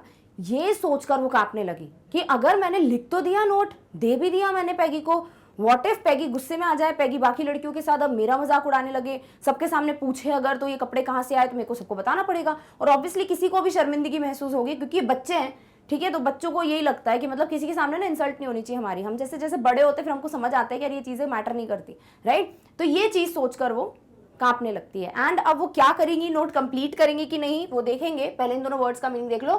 सो target is a person, object or place selected as the aim of an attack. कोई भी जगह या कोई भी पर्सन जो अगले अटैक के लिए चुना गया है, यानी जो निशाना है अगला, उसे कहते हैं हम टारगेट। ट्रिमिंग्स यानी डेकोरेशंस यानी सजावट, जो भी सजावट के सामान होंगे जिससे वो ड्रेस पे लगा देंगी ताकि वो अलग दिखने लगे, वो कहलाते हैं ट्रिमिंग्स। क्लियर? ओके। उसने खुद की एक मानसिक छवि बनाई कि वो स्कूल के मैदान में है। पैगी और लड़कियों के लिए वह एक नया निशाना है। पैगी उससे पूछ सकती हैं कि उसे वह पोशाक जो उसने पहनी है वो कहां से मिली, और मैडी को यह कहना होगा कि यह पैगी के पुराने में से एक है, जो पुराने कपड़े उसके उनमें से एक है, जिसे मैडी की मां ने नई सजावट से छिपाने की कोशिश की थी ताकि कक्षा में कोई भी इसे पहचान ना सके। और ये सोच सोचकर वो कांपने लगती है। अगला स्टेप जो मैडी लेती है वो ये है, if only Peggy would decide of her own accord to stop having fun with Wanda. Oh well, Maddie ran her hand through her short blonde hair as though to push the uncomfortable thoughts away. यानी अब वो ये सोच रही है कि क्यों मुझे बोलना है पैगी को, अगर मैं पैगी को बोलूं मेरे साथ ये सब होने वाला है तो क्यों रिस्क लेना, राइट। तो फिर वो डिसाइड करती हैं कि अब पैगी जो है, जब उनकी खुद की मर्जी होगी, अकॉर्ड यानी पैगी की मर्जी के अनुसार, जब उनको लगेगा कि ये वांडा का मजाक नहीं उड़ाना चाहिए, वो खुद ब खुद बंद कर देगी मजाक उड़ाना, मुझे बोलने की जरूरत है नहीं। फिर वो ना उसके दिमाग में बहुत सारी चीजें चल रही होती है। जब ना बहुत सारी चीजें दिमाग में चल रही होती है ना तो हम सर पकड़ के बैठ जाते हैं कि मतलब क्या करें, राइट। ऐसा हमारा रिएक्शन होता है। वैसे ही यहाँ मैडी का रिएक्शन है, वो अपने बालों में से हाथ फेरती हैं और सोच रही हैं कि मतलब जो भी मेरे दिमाग में बातें चल रही है वो हट जाए। इस तरीके से वो बिहेव कर रही हैं। What difference did it make? Slowly Maddie tore into bits the note she had started. तो यहाँ पे वो सोचने लगी कि इससे फर्क क्या पड़ा, मैंने स्टार्टिंग तो करी नोट लिखने की, बट उससे कोई फर्क पड़ने वाला है नहीं, क्योंकि मैं पैगी को देने की ना तो मेरी हिम्मत है, ना ही मैं वो रिस्क ले सकती हूँ कि मैं अगला टारगेट बन जाऊँ। तो वो क्या करती हैं, वो अच्छा खासा जो स्टेप ले रही थी, वो नोट लिखा हुआ जो है उसको फाड़ कर फेंक देती हैं। She was Peggy's best friend and Peggy was the best liked girl in the whole room. Peggy could not possibly do anything that was really wrong, she thought. देखो लाइफ में कई बार होता है जब हमें पता होता है कि पर्सन सही नहीं है, ठीक है, या फिर ये जो कर रहा है वो सही नहीं है, बट हम ना अपने आप को ही एक्सक्यूजेस दे रहे होते हैं, यार ऐसे थोड़ी है, सब उसको बड़ा पसंद करते हैं, है ना, बहुत ज्यादा पॉपुलर पर्सन है वो, और गलत थोड़ी कर सकता है ये पर्सन, मतलब इतना पसंद किया जाता है सबके द्वारा तो गलत तो हो ही नहीं सकता। शायद मेरे दिमाग में फालतू बातें आ रही है, राइट। तो वही चीज मैडी के दिमाग में आ गई कि पैगी जो है वो मेरी बेस्ट फ्रेंड है, पहला point. On the second note वो ये है कि पैगी जो है वो स्कूल की सबसे पॉपुलर लड़की है, सब पसंद करते हैं उसको, तो डेफिनेटली वो कुछ गलत तो नहीं कर सकती, यानी वो कुछ गलत नहीं कर रही है। पहले जो चीज इसको समझ आ रही थी मैडी को कि वो गलत है, अब क्योंकि खुद का रिस्क है कि खुद निशाना बन सकती है, उसमें हिम्मत ही नहीं आ रही है ये सोचने की कि अभी भी पैगी गलत ही है। तो ये चीज उनके दिमाग में आती है कि पैगी डेफिनेटली कुछ गलत नहीं कर सकती, तो रहने दो, क्यों इतना सोचना, ठीक है। चलो फटाफट से वर्ड देख लो। अकॉर्ड। अकॉर्ड मीन्स विश, यानी सहमति, कि भाई जब उसकी विश होगी तभी वो वांडा के साथ मजाक करना बंद कर देगी, मुझे बोलने की जरूरत नहीं है। क्लियर? ओके, चलिए इसी को हिंदी में देखते हैं। सो अगर केवल पैगी वांडा के साथ मस्ती करना बंद करने के लिए अपनी मर्जी से फैसला करेंगी, ओ अच्छा, मैडी अपने छोटे सुनहरे बालों के माध्यम से अपना हाथ चलाती हैं, जैसे कि असहज विचारों को दूर करने के लिए, यानी कि जो अनकंफर्टेबल थॉट्स आ रहे हैं उसके दिमाग में, बहुत सारा डिबेट चल रहा है। डिबेट को मतलब कैसे समझाऊं, डिबेट मतलब जब नहीं एक बहुत ज़्यादा बहस होती है किसी चीज़ पे कि मैं सही हूँ मैं गलत हूँ, तो ऐसे करके उसके दिमाग में सारी चीज़ें चल रही हैं कि क्या सही है क्या गलत है, तो वो अपने बालों में से हाथ फेरती है कि भैया वो निकल जाए जितने भी थॉट्स हैं जो उसके दिमाग में आ रहे हैं। इससे क्या फ़र्क पड़ा, धीरे धीरे मैडी ने उस नोट को फाड़ दिया जो उसने लिखना शुरू किया था। वह पैगी की सबसे अच्छी दोस्त थी और पैगी पूरी कक्षा में सबसे ज़्यादा पसंद की जाने वाली लड़की थी। पैगी संभवतः ऐसा कुछ भी नहीं कर सकती थी जो वास्तव में गलत था। मैडी ने ऐसा सोचा और खुद को कुछ सही करते करते रोक लिया, क्योंकि अब उसको अपना डर था। और यही चीज़ हम करते हैं जब हमको लगता है कि हम कुछ सही कर रहे हैं, हमको पता है कुछ गलत हो रहा है, बट अगर हम बोल देंगे कि गलत है तो हमारा नुकसान हो जाएगा, और हमारा हमारा सोचकर हम क्या करते हैं, दूसरे वाले का नुकसान होने देते हैं। तो आपको ना हर एक चीज़ में यहाँ पर बहुत सारे मैसेजेस मिलेंगे। ये जो चैप्टर है वो मैसेजेस का भंडार है, ठीक है। तो डेफिनेटली बहुत इंपॉर्टेंट चैप्टर है आपसे, इसीलिए यहाँ पर डायरेक्ट क्वेश्चंस की जगह ज्यादातर आप क्या सोचते हैं, आपको क्या लगता है, ऐसे टाइप के क्वेश्चंस आते हैं, ठीक है। चलो आगे बढ़ते हैं, आगे क्या हुआ कहानी में। So as for Wanda, she was just some girl who lived up on Boggins Heights and stood alone in the school yard. और मैडी के लिए पेगी जो है वो क्या थी, सबसे पॉपुलर, उसकी best friend, right. But Wanda क्या थी मैडी के लिए, कोई नहीं, एक नॉर्मल सी लड़की, मतलब कोई तो लड़की है जो बॉगिन हाइट से आती है और ये हमेशा अकेले खड़ी रहती है स्कूल के मैदान में। She scarcely ever said anything to anybody, और उसने मुश्किल से कभी, बहुत कम ऐसा हुआ होगा जब उसने किसी से बात की होगी। The only time she talked was in the school yard about her 100 dresses. बस एक ही बार था जब उसने बात की थी अच्छे से लोगों से, लाइक अच्छे से इन द सेंस कंप्लीटली बहुत सारी बात की थी, वो था जब वो अपने 100 कपड़े यानी 100 ड्रेसेस के बारे में बता रही थी। Maddie remembered her telling about one of her dresses pale blue with colour trimmings. और मैडी को एकदम से जो ड्रेसेस उसने बताई थी, किसने, वांडा ने, उनमें से एक ड्रेस याद आती है जो कि थोड़े फीके नीले रंग की थी, पेल ब्लू कलर की, और जिसपे कलरफुल डेकोरेशंस यानी कलरफुल चीजें लगी हुई हैं, कलर ट्रिमिंग्स हैं। And she remembered another that was brilliant jungle green with a red sash. और एक और उसको ड्रेस याद आ जाती है जो बहुत ही प्यारी जंगल का जो कलर होता है ना, ऐसा जो कलर होता है उसे जंगल ग्रीन कलर कहते हैं, और उसमें रेड कलर का एक सैश लगा हुआ है, सॉर्ट ऑफ जो रिबन वाले सैश नहीं होते वैसा लगा हुआ है, जैसे कि एक क्रिसमस ट्री हो। तो क्या होता है comparison, you would look like a Christmas tree in that the girls had said and pretended admiration.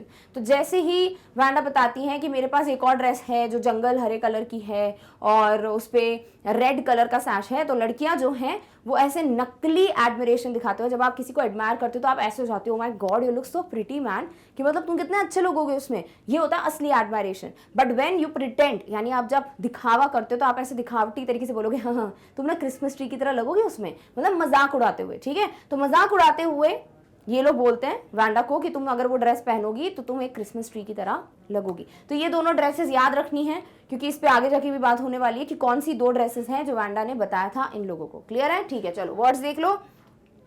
Scarcely का मतलब होता है हार्डली यानी मुश्किल से, ठीक है, शायद ही। प्रिटेंडेड मतलब नॉट रियल, जिसे ढोंग कहते हैं, एक दिखावा करना, दैट इज प्रिटेंडेड। और एडमिरेशन यानी प्रेज, किसी की प्रशंसा करना, बट यहाँ पर एक ढोंग किया है प्रशंसा का, सच में वो किसी की तारीफ नहीं कर रहे थे। क्लियर है, ठीक है। सो वांडा सिर्फ एक लड़की थी जो बॉगिन्स हाइट्स पर रहती थी और स्कूल के मैदान में अकेली खड़ी रहती थी। उसने शायद ही कभी किसी से कुछ कहा होगा, लाइक कभी शायद हुआ होगा कि उसने किसी से बात की। स्कूल के मैदान में वह केवल अपनी 100 पोशाकों के बारे में ही बात करती थी। मैडी को याद आया कि वह अपनी एक पोशाक के बारे में बता रही थी जो हल्के नीले रंग की रंगीन सजावट के साथ थी, और उसे एक और याद आई जो शानदार जंगल हरे रंग की थी, लाल रंग के सैश के साथ थी। तुम उसमें क्रिसमस ट्री की तरह लग दिखोगी, लड़कियों ने एक नकली प्रशंसा दिखाते हुए कहा। किसे, वांडा को। तो बस यही 2-3 बातें हैं जो मैडी को याद है कि उसने कभी कही होगी। अब यहाँ पर पैगी है जो उसकी बेस्ट फ्रेंड है, जो पूरे स्कूल में पॉपुलर है, और यहाँ पर वांडा है जो शायद ही कुछ बात करती है जिसे कोई जानता भी नहीं है कि वो कौन है। तो मैडी ने सोचा कि मुझे ना पैगी का साइड लेना चाहिए, मुझे नहीं बोलना चाहिए उसको कि वांडा का मजाक मत उड़ाओ। क्लियर है, ठीक है। Thinking about Wanda and her 100 dresses all lined up in the closet, Maddie began to wonder who was going to win the drawing and coloring contest. अब इनके स्कूल में थोड़े टाइम पहले एक ड्राइंग और कलरिंग कॉन्टेस्ट हुआ था, यानी जहां पर आपको ड्रॉ करना है, कलर करना है, ले देके डिजाइन बनानी है, कंप्लीटली कलर्ड डिजाइन। तो वो कॉन्टेस्ट हुआ था कुछ टाइम पहले। तो अभी जो है ये वांडा के बारे में सोच रही थी, कौन, मैडी। एकदम से उसको जो है मतलब वो एकदम से सोचने लगती है, वंडर करना मतलब आप थोड़ा सोचने लगते हो क्या होगा क्या होगा। तो वो इस चीज पे वो सोचकर हैरान हो रही होती है कि कौन जीतेगा ये पर्टिकुलर कॉन्टेस्ट, कि भैया इसमें जो लड़के और लड़की का कॉम्पिटिशन हुआ है अपने अपने जो भी ग्रुप है, तो कौन विनर बनने वाला है। For girls, this contest consisted of designing dresses and for boys of designing motorboats. तो लड़कियों को दिया गया था कपड़े डिजाइन करने का काम, कि आपको ड्राइंग बनानी है, ड्रेसेस डिजाइन करनी है, और लड़कों को दिया था मोटर बोट डिजाइन करने का काम, लाइक जो कॉन्टेस्ट है वो। Probably Peggy would win the girls medal. Peggy drew better than anyone else in the room. तो मैडी के हिसाब से पैगी ही है जो जीतेंगी ये जो कॉन्टेस्ट है लड़कियों का, क्योंकि पूरी क्लास में पैगी से अच्छी ड्राइंग कोई नहीं करता था। पैगी सबसे अच्छी ड्राइंग बनाती थी, और इसीलिए भी वो पॉपुलर थी, क्योंकि वो पढ़ने में अच्छी थी, दिखती अच्छी थी, अच्छे घर की थी, बहुत प्यारे कपड़े थे, ऊपर से वो बहुत अच्छी ड्राइंग बनाती थी। तो लाइक सॉर्ट ऑफ सारे स्किल्स थे जो हर स्कूल या हर कॉलेज में मिल ही जाता है ऐसा कोई ना कोई, राइट। तो इसीलिए वो इतनी पॉपुलर थी। और यहाँ पर मैडी को ये भी लगता है कि पैगी के अलावा कौन ही जीतेगा ये कॉन्टेस्ट, बिकॉज उसके हिसाब से या उसकी तरह कोई भी ड्राइंग अच्छी नहीं बनाता है। क्लियर है, ठीक है। वांडा और उसकी 100 पोशाकों के बारे में सोचकर सभी अलमारी में जो पंक्तिबद्ध थे, मैडी को आश्चर्य होने लगा कि चित्रकला और रंग प्रतियोगिता में कौन जीतने वाला है। लड़कियों के लिए इस प्रतियोगिता में कपड़े डिजाइन करना और लड़कों के लिए मोटर बोट जो होता है वो डिजाइन करना शामिल था। संभवतः लड़कियों में पैगी ही पदक जीतेंगी, यानी मेडल जीतेंगी। पैगी कक्षा में सबसे अच्छी चित्रकारी करती थी, लाइक सबसे अच्छी ड्राइंग अगर कोई बनाता था तो वो कौन था, पैगी। तो Maddie was quite sure, like बहुत ज्यादा श्योर थी इनफैक्ट, कि जीतेगी तो भाई पैगी ही जीतेगी, और कोई जीत सकता ही नहीं है। क्लियर है, चलो आगे बढ़ते हैं, कौन जीतेगा वो आपको पता चलेगा, एंड इसके साथ ही आपका चैप्टर वाला जो पार्ट 1 है वो खत्म भी हो जाएगा। Done, okay. नेक्स्ट क्या होता है, at least that's what everybody thought, क्या कि भाई कौन जीतेगा, पैगी जीतेगी। यानी पूरे क्लासरूम में एटलीस्ट गर्ल्स मेडल के लिए तो सब श्योर थे कि वो पैगी को ही मिलने वाला है। She could copy a picture in a magazine or some film star's head so that you could almost tell who it was. मतलब यहाँ पर ऐसा नहीं है कि पैगी क्योंकि सबकी फेवरेट थी या क्योंकि पैगी पॉपुलर थी इसीलिए सब उसको सोच रहे थे कि वो जीत जाएगी, बल्कि वो ड्राइंग या पेंटिंग में इतनी अच्छी थी कि सबको इसीलिए लग रहा था कि वो जीत जाएगी। यानी कभी कोई मैगजीन में कोई फोटो होता था या कभी किसी फिल्म एक्टर का, मूवी एक्टर का फोटो होता था, तो वो क्या करती थी ना, उसको एज इट इज ड्राइंग कर लेती थी और आप बता सकते थे कि हाँ हाँ ये इस एक्टर का पोर्ट्रेट है या फोटो है, ठीक है। तो इतनी अच्छी थी वो ड्राइंग में, तो इसीलिए सब श्योर थे कि भाई कौन ही जीतेगा, उससे अच्छी कोई ड्राइंग करता ही नहीं है, तो ऑब्वियस विनर कौन है, पैगी। Oh, Mary was sure Peggy would win. Well, tomorrow the teacher was going to announce the winners, then they would know. यानी मैडी जो है वो 100% श्योर थी कि भैया पैगी जीतेगी, और वैसे भी इनको पता चलने ही वाला था क्योंकि अगले दिन जो टीचर हैं, जो मिस मेसन है, जिनकी बात हमने की भी है इन द बिगनिंग, वो बताने वाली थी कि कौन विनर्स है। Clear, okay. कम से कम सभी यही सोचते थे वह एक पत्रिका या किसी फिल्म अभिनेता के चेहरे की प्रतिलिपि बना सकती थी, क्योंकि कोई भी लगभग बता सकता था कि वह चित्र किसका है। यानी कि वो जब भी ऐसा कोई ड्राइंग बनाती थी ना, तो कोई भी उस ड्राइंग को देखकर पहचान जाता था कि ये किसकी ड्राइंग है। और किसी का पोर्ट्रेट बनाना कोई मजाक बात नहीं होती है, और वो चीज़ अगर थी पैगी में तो डेफिनेटली फिर सबको लगेगा कि वो ऑब्वियस विनर है। ओह, मैडी को यकीन था कि पैगी जीतेगी। खैर, कल शिक्षक विजेताओं की घोषणा करने वाले थे, तब उन्हें पता चलेगा। Clear, okay. The next day it was drizzling. Drizzling का मतलब होता है थोड़ी बहुत बूंदाबांदी, ठीक है, मतलब बूंदाबांदी हो रही थी, बारिश हो रही थी सॉर्ट ऑफ, बट इतनी भारी वर्षा नहीं हो रही थी, डाउनपोर नहीं था, ड्रिजलिंग था। डाउनपोर कुछ याद आ रहा है, हमने कहीं तो इसकी बात की थी वंस अपॉन अ टाइम, ठीक है, वो था पहला चैप्टर आपका अ लेटर टू गॉड। तो अगर याद नहीं है तो प्लीज वो चैप्टर फिर से देखना जहां पर हम डाउनपोर की बात कर चुके हैं, और वहां हमने और भी टर्म्स की बात की थी एक क्वेश्चन में, तो प्लीज वो वीडियो देख लेना। So the next day it was drizzling, अगले दिन थोड़ी बूंदाबांदी हो रही थी। Maddie and Peggy hurried to school under Peggy's umbrella. तो पैगी के पास छाता था, ठीक है, और उस छाते के नीचे ये दोनों जो हैं स्कूल तक पहुंचते हैं। Naturally, on a day like this, they did not wait for Wanda Petrinsky on the corner of Oliver Street. अब ऑब्वियस सी बात है, ऐसे दिन पे जब इतनी बारिश हो रही है, जब विनर्स अनाउंस होने वाले हैं, इस बार वो ऐसा कुछ नहीं करेंगे कि वो वैंडा के लिए वेट करें और लेट हो जाए, राइट। तो वो वैंडा के लिए वेट नहीं करते हैं। अक्सर वो कहाँ वेट करते थे वैंडा के लिए, ऑलिवर स्ट्रीट कोई जगह है उसके कॉर्नर में, the street that far far away under the railroad tracks and up the hill led to Boggins Heights. और ये जगह ऐसी थी जो ऑलिवर स्ट्रीट है कि वो बहुत दूर स्ट्रीट थी, लाइक बहुत ही ज्यादा दूर स्ट्रीट थी वो, और ये रेल रोड ट्रैक्स जो पटरियां होती हैं उसके नीचे और हिल के ऊपर, यानी अजीब ही जगह है, ऐसा बताना चाह रहे हैं। लेड टू बॉगिन साइड, और उस स्ट्रीट को जब आप क्लाइंब करते हो तभी आप बॉगिन साइड तक पहुंचेंगे जहां पर कौन रहता है, Wanda.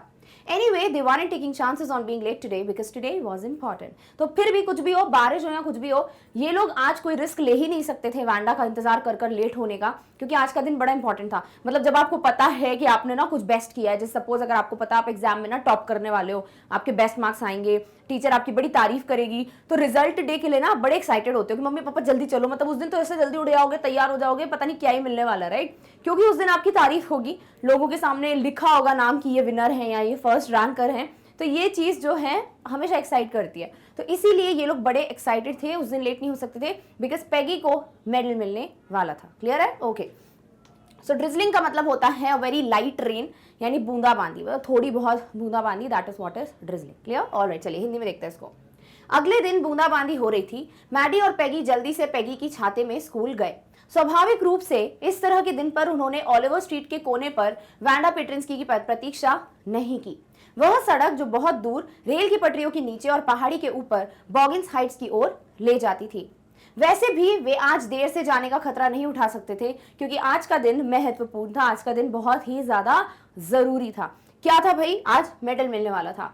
Do you think miss mason will announce the winners today? Asked Peggy. तो पेगी मैडी से पूछती, तुम्हें क्या लगता है कि आज मिस मेसन बताएंगी क्या कि कौन जीता है इस कॉन्टेस्ट को?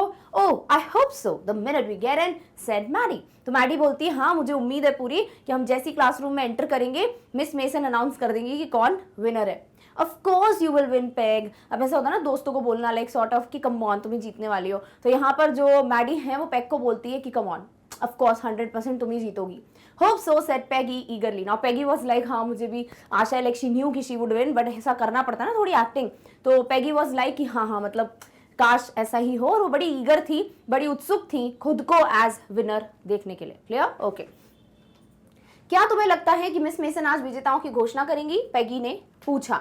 ओह, मुझे आशा है कि जैसे ही हम अंदर जाएंगे, मैडी ने कहा कि हम जैसे ही अंदर जाएंगे, पेगी ने पूछा है ये चीज, और वो बोलते हैं कि मैडी बोलती है कि हाँ जैसे हम एंटर करेंगे क्लासरूम में मैम बता देंगी। बेशक तुम ही जीतोगी पेग, आशा है, पेगी ने उत्सुकता से कहा। अब देखते हैं कौन जीता है इस पर्टिकुलर कॉन्टेस्ट को। The minute they entered the classroom they stopped short and gazed. There were drawings all over the room, on every ledge and windowsill, dazzling colors and brilliant, lavish designs, all drawn on great sheets of wrapping paper. यानी जैसे ही वो उस room में enter करते हैं, room number 13 में, पूरी दीवारों पे एक से एक खूबसूरत, बहुत ही प्यारी प्यारी, कलरफुल, एक अलग ही लैविश, लाइक बहुत ही बेहतरीन जो डिजाइन्स होती हैं वो लगी हुई थी हर जगह पूरी क्लासरूम में। वो दीवार हो, वो लेज हो, लेज क्या होता है, जैसे दीवारें होती है ना, तो उनके बीच में एक थोड़ा सा ऐसा स्पेस होता है, पिलर टाइप का, थोड़ा जो बाहर आ रहा होता है, दैट इज लेज। विंडो सिल क्या होता है, जैसे खिड़की होती है ना, यहाँ पे ये विंडो है, तो विंडो के इधर का ना ऐसे प्लेटफॉर्म बना होता है। अब मैं उसको वैसे मैं बहुत अच्छी हूँ ड्राइंग करने में, आपको पता ही है, बट अभी मुझसे होगा नहीं। तो यहाँ पर ना विंडो सिल का मतलब खिड़की है, जैसे एक विंडो है, तो आपने कभी कभी देखा होगा कि उसके नीचे ना स्पेस होती है जहाँ आप चाय वाय का कप रख लेते हो, उस एरिया को विंडो सिल कहते हैं। ठीक है, तो वहां पर हर जगह पर जो है ये सारी ड्राइंग्स लगी हुई थी। अब बहुत सारे शब्द हैं, एक एक करके समझ लो।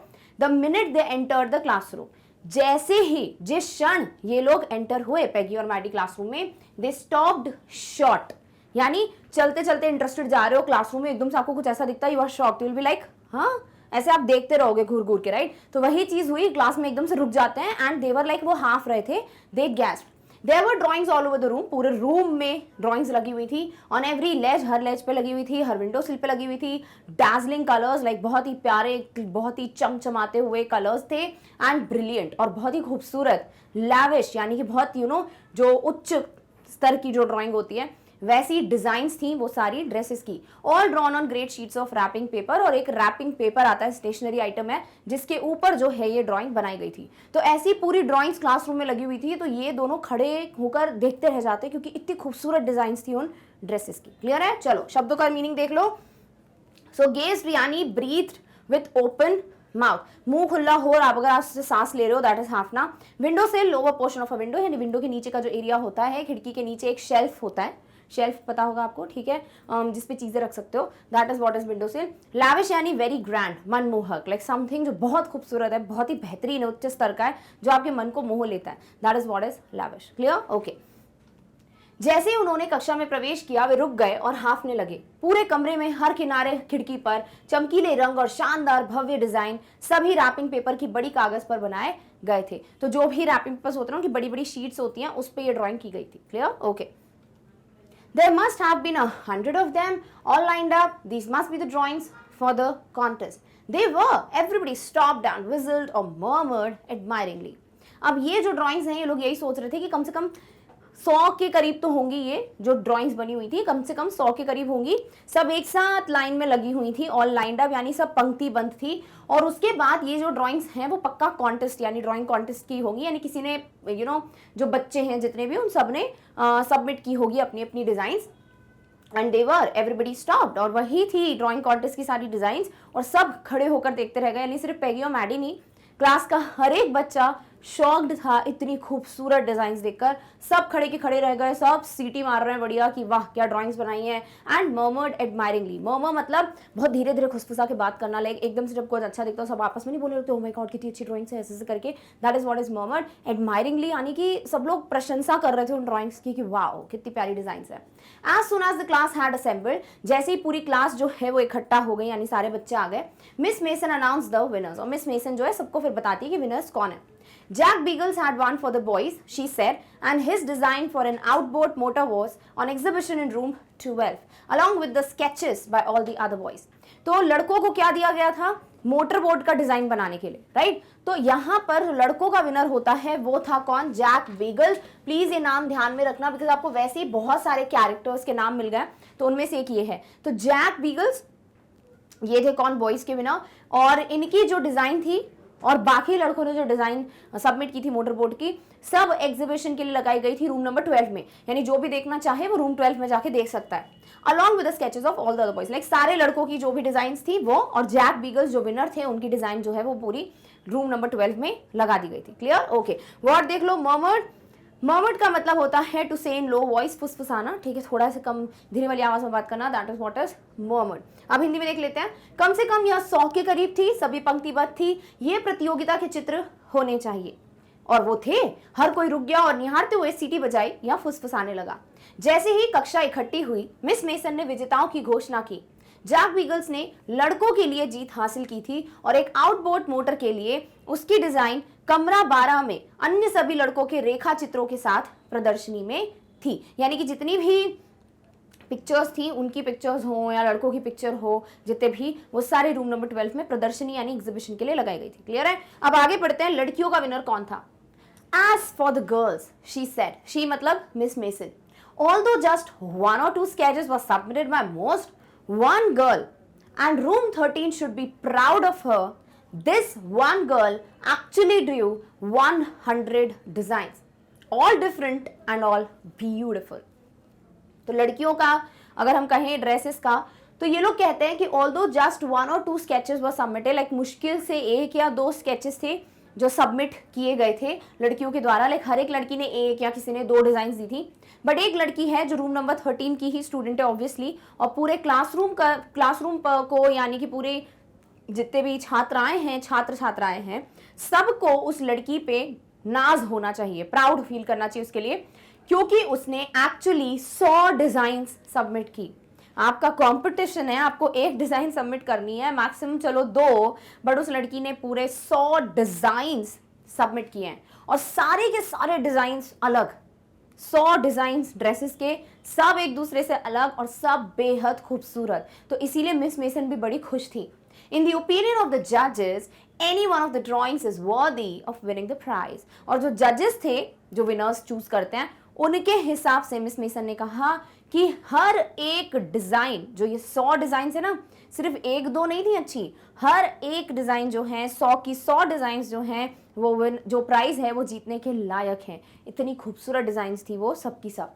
I'm very happy to say that Wanda Petrinsky is the winner of the girls medal. वैसे 100 ड्रेसेस सुन के पता ही चल गया होगा, तो जीती कौन? वांडा। यानी वांडा का ये कहना कि उसके पास 100 ड्रेसेस हैं, वो कहीं ना कहीं सच था उसके साइड पे, क्योंकि वो 100 ड्रेसेस उसकी वो ड्राइंग्स थी जो वो बनाया करती थी, शायद जो वो सोचती थी कि ये ड्रेसेस उसके पास होनी चाहिए। तो जब उससे पूछा जाता था तुम्हारे पास कितने कपड़े हैं, तुम्हारे पास कितने कपड़े हैं, तो ये सब चीज़ें उसके दिमाग में चलती थी। वो उसको डिज़ाइन के फॉर्म में 100 ड्रेसेस के फॉर्म में बनाया करती थी अपने घर पे। ये उनका टैलेंट था और वो यही बोलती थी कि मेरे पास 100 ड्रेसेस हैं, सब लाइन से लगी हुई है मेरी अलमारी में, और मेरे पास इतने पेयर ऑफ शूज़ हैं, यानी शायद वो शूज़ की भी ड्राइंग बनाती होंगी। इस तरीके से वांडा पेट्रिन्स्की हैं जो जीती, और उन्होंने अपनी 100 की 100 डिज़ाइन सबमिट की थी इस कॉन्टेस्ट के लिए। Unfortunately, Vanda has been absent from school for some days and is not here to receive the applause that is due to her. तो टीचर बोलती है कि मतलब बहुत ही गलत बात है, लाइक अनलकीली अभी वांडा जो है वो स्कूल आ नहीं रही हैं, कुछ टाइम से एब्सेंट हैं, और इसीलिए वो जो वाहवाही है जो वो डिज़र्व करती हैं वो अभी नहीं ले पाएंगी सबसे, यानी कि सबको अभी अपलॉड करना है, नहीं तालियां बजाएंगे सब लोग कि वाह आपने कितना अच्छा ड्राइंग किया है, बट वो देखने के लिए, वो सुनने के लिए वांडा यहाँ पर मौजूद नहीं है। तो या वो चीज़ मिस मेसन यहाँ पर इनको क्लियर कर देते कि अब ये जो चीज़ है वो उसके लिए रह गई है, मतलब अभी उसको अपलॉज मिलना चाहिए, वो अभी रह गया है क्योंकि वो खुद है नहीं उसको विटनेस करने के लिए। ठीक है, अब फटाफट से इसका मीनिंग देख लो, फिर मैं आपको इसका हिंदी ट्रांसलेशन बताऊंगी। सो अपलॉज यानी noise made by clapping to show approval. अगर कुछ ना अप्रूवल बताना होता है, या फिर अगर आपको किसी को सॉर्ट ऑफ विश करना होता है कि आपको या फिर बोलना होता है कि वाह क्या काम किया है, तो आप ताली बजाते हो। दैट इज व्हाट इज वाह वाई अपलॉज। क्लियर? ओके। जहां तक लड़कियों की बात है, उन्होंने कहा हालांकि अधिकांश द्वारा सिर्फ 1 या 2 रेखा चित्र प्रस्तुत किए गए थे, एक लड़की और कमरा 13 को उस पर गर्व होना चाहिए। इस एक लड़की ने वास्तव में 100 डिजाइन बनाए हैं, सभी अलग और सभी सुंदर। न्यायाधीशों की राय में कोई भी चित्र पुरस्कार जीतने के योग्य है। मुझे यह कहते हुए बहुत खुशी हो रही है कि वांडा पेट्रिन्स्की लड़कियों के पदक की विजेता है। दुर्भाग्य से वांडा कुछ दिनों के लिए स्कूल से अनुपस्थित हैं, और यहाँ वो जो तालियां हैं वो सुनने के लिए नहीं है जिसकी वह हकदार है। Clear? Okay.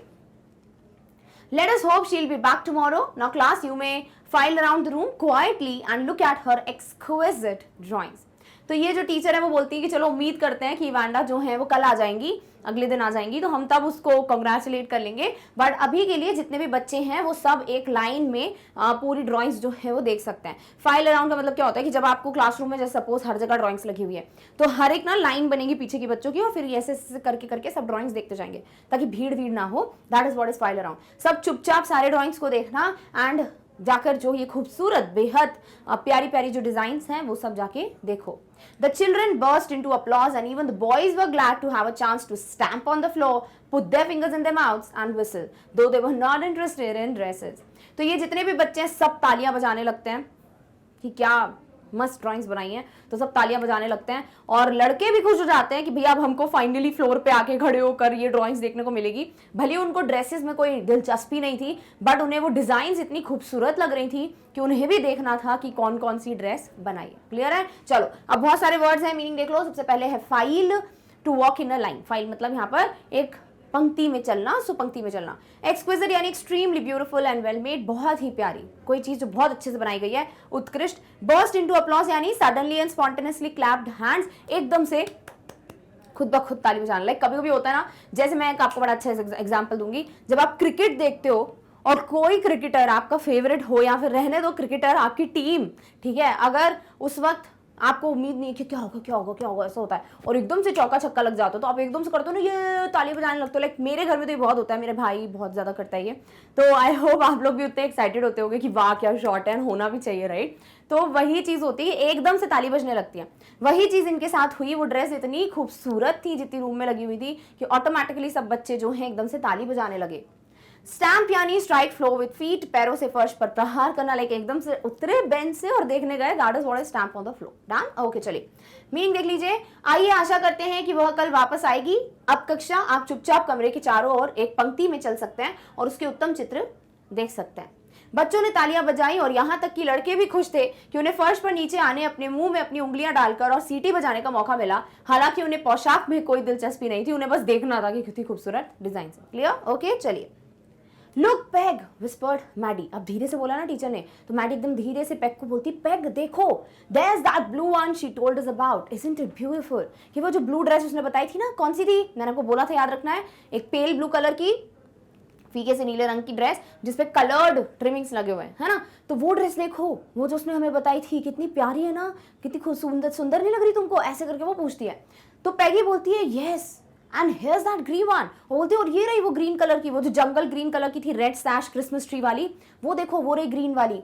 Boy and I thought I could draw. Boy मतलब जब आप ऐसे होते हो ना कि हम सपोज अगर आप जैसे बात करते हो आजकल तो ऐसे बोलते थे ना ब्रो, समझ भाई बहुत टेंशन की बात है, तो ये जो ब्रो वर्ड ऐसे बोलते थे ना, वैसे यहाँ पर पैगी ने मैडी को बोला कि बॉय आई थॉट, मुझे लगता था कि सिर्फ मुझे ही ड्राइंग आती है, मतलब कुछ भी नहीं आता मुझे इनफैक्ट, ये देखो कितनी प्यारी ड्राइंग्स है। तो इस तरीके से उनको वो ब्लू वाली ड्रेस भी दिखती है, वो ग्रीन वाली ड्रेस भी दिखती है, कुछ भी झूठ नहीं बोला था वैंडा ने, सच में उसके दिमाग में ये ड्रेसेस थी। ऑल्दो वो उसे अफोर्ड नहीं कर सकती, बट उससे बड़ी बात होती है टैलेंट होना, राइट? तो वो चीज़ थी उसके अंदर, तो सच में उसके पास 100 ड्रेसेस थी, और इस तरीके से इनको रियलाइज होता है कि उसकी 100 ड्रेसेस का मतलब क्या था। Done, okay.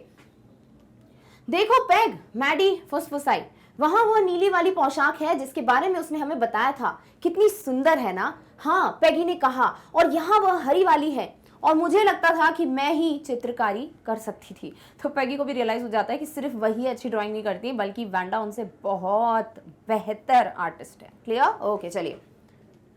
सो या इस तरीके से आपका चैप्टर खत्म होता है, सिर्फ ये वाला पार्ट 1। अभी आगे क्या हुआ, जो ये ड्राइंग्स हैं, वैंडा आई कि नहीं आई, और वैंडा से ये लोग माफ़ी मांगेंगे कि नहीं, क्या पैगी, मैडी, वैंडा आपस में बेस्ट फ्रेंड्स फॉरएवर बन के रहेंगे आगे की कहानी में, या कुछ और ट्विस्ट आएगा? जिन्होंने पढ़ा है उन्हें तो डेफिनेटली पता है, बट जिन्हें नहीं पता प्लीज़ वेट कर लेना वीडियो के लिए, हम एक साथ ही पढ़ेंगे ताकि आपको और मज़ा आए समझने में। तो फिलहाल के लिए पहला पार्ट खत्म होता है। कई चीज़ें हैं जो आपको सीखने को मिलती हैं, मैंने कंप्लीट चैप्टर रिवीजन में मैसेजेस वगैरह सब बताए हुए हैं, तो प्लीज़ वो वीडियो देख लेना ताकि आपको संदेश पता चल जाए क्या मिलता है। अल्टीमेटली वही पूछे जाते हैं आपके क्वेश्चन आंसर के फॉर्म में। चलिए, इस तरीके से चैप्टर का डिस्कशन तो हो गया, बट फटाफट से मैं आपको वेबसाइट के बारे में बता देती हूँ, जिसके बारे में मैंने इन द बिगनिंग आपको प्रॉमिस किया था कि जैसे आप ये वीडियो देख रहे हैं वैसे अगर आप और भी वीडियोस देखना चाहते हैं तो आप क्या कर सकते हो, आप सीधे गूगल पे जाकर टाइप करो magnetbrains.com, आपके सामने ये जो पेज है वो साक्षात उपस्थित हो जाएगा, और यहाँ आपके पास बहुत सारे ऑप्शंस आपको मिल जाएंगे, जैसे CBSE English medium, Hindi medium, spoken English, NTSC, olympiad, आपको जो पढ़ना आप क्लिक कर दीजिए उस पर। सपोज आपने आज के लिए इंग्लिश मीडियम पे क्लिक किया, आपके सामने जितनी क्लासेस हैं वो सब आ जाएंगी, उस क्लास पे क्लिक कर दीजिए जिसका आपको सब्जेक्ट देखना है। सपोज आपने क्लिक किया क्लास 10th पे, आपकी आंखों के सामने सारे सब्जेक्ट्स आ जाएंगे। अब आप जो भी पढ़ना चाहते हैं प्लीज उसे चूज कर लीजिए सो दैट आपके लिए ईजी हो जाए। तो देखिए इस तरीके से सारे ऑप्शन है आपके पास, CBSE English medium, Hindi medium, spoken English course, जरूर वीडियोस देखो, इंग्लिश सुधरेगी आपकी। एनटीएससी ओलंपियाड, इसमें बहुत सारा ज्ञान ही ज्ञान है, तो अगर आप ज्ञान अर्जित करना चाहते हैं डेफिनेटली ये वीडियोस देखें। आईआईटी, जेईई, नीट सब जानते हैं, यूपीएससी सब जानते हैं, JAP, cap, bank, SSC, RRB, जो पढ़ना है अदर कॉम्पिटिटिव एग्जाम्स, हर चीज़ की तैयारी आप इस चैनल से कर सकते हो, अगेन फ्री ऑफ कॉस्ट, अपने घर पे बैठ के बिना रुकावट के, और आप अपने सवाल भी पूछ सकते हैं जब लाइव डाउट सॉल्विंग सेशन होता है। सो ले दे के फायदा ही फायदा है, तो आप बहुत अच्छे से पढ़ाई करो ताकि आप डेफिनेटली बहुत सक्सेसफुल हो अपनी लाइफ में। तो आप बस क्लिक कर दीजिए, तो आपने क्लिक किया, 10th पे क्लिक किया, आपके सामने सारे सब्जेक्ट्स आ गए, choose the subject that you want to study. Suppose first flight पढ़ना है, क्लिक कर दो, जैसे ही क्लिक करोगे लिस्ट ऑफ चैप्टर्स आएंगे, उस चैप्टर पे क्लिक करो जिसका वीडियो देखना है। सपोज आपने क्लिक किया यूनिट 1 पे, आपके सामने उसका वीडियो प्ले होना स्टार्ट हो जाएगा। सो इतना आसान होता है वीडियोस तक पहुंचना, जस्ट करना होता है क्लिक। तो आपको कुछ लिखकर अपना समय बर्बाद नहीं करना होता, सीधे वेबसाइट पे जाते हो और आप क्लिक करते हो, चूज करते हो, वीडियो देख सकते हो। डन है? चलो, सो इस तरीके से हम आ चुके हैं 100 ड्रेसेस पार्ट 1 के डिटेल्ड एक्सप्लेनेशन के एंड में। आई होप आपको पूरा चैप्टर बहुत अच्छे से समझ आ गया। अब बारी आती है इस चैप्टर की समरी को पढ़ने की, ताकि अगेन आप एक इससे तो छोटे वीडियो में कम शब्दों में इस पूरे चैप्टर को फिर से रिवाइज कर सको। क्या होता है ना, एग्जाम टाइम पे आपकी खुद की चॉइसेस होती है, किसी को डिटेल एक्सप्लेनेशन पढ़ना होता है, किसी को समरी पढ़नी होती है, किसी को सिर्फ क्वेश्चन आंसर देखने होते हैं, इसलिए आपको हर तरीके का वीडियो प्रोवाइड किया जाता है मैग्नेट ब्रेन्स पे, ताकि आप अपनी तैयारी बस करते रहो, रुको मत। क्लियर? सो इस तरीके से अब हम मिलेंगे बहुत जल्द अगले वीडियो में अगले टॉपिक के साथ। तब तक खुद का सबका ध्यान रखिए। Thank you so much for watching. Bye.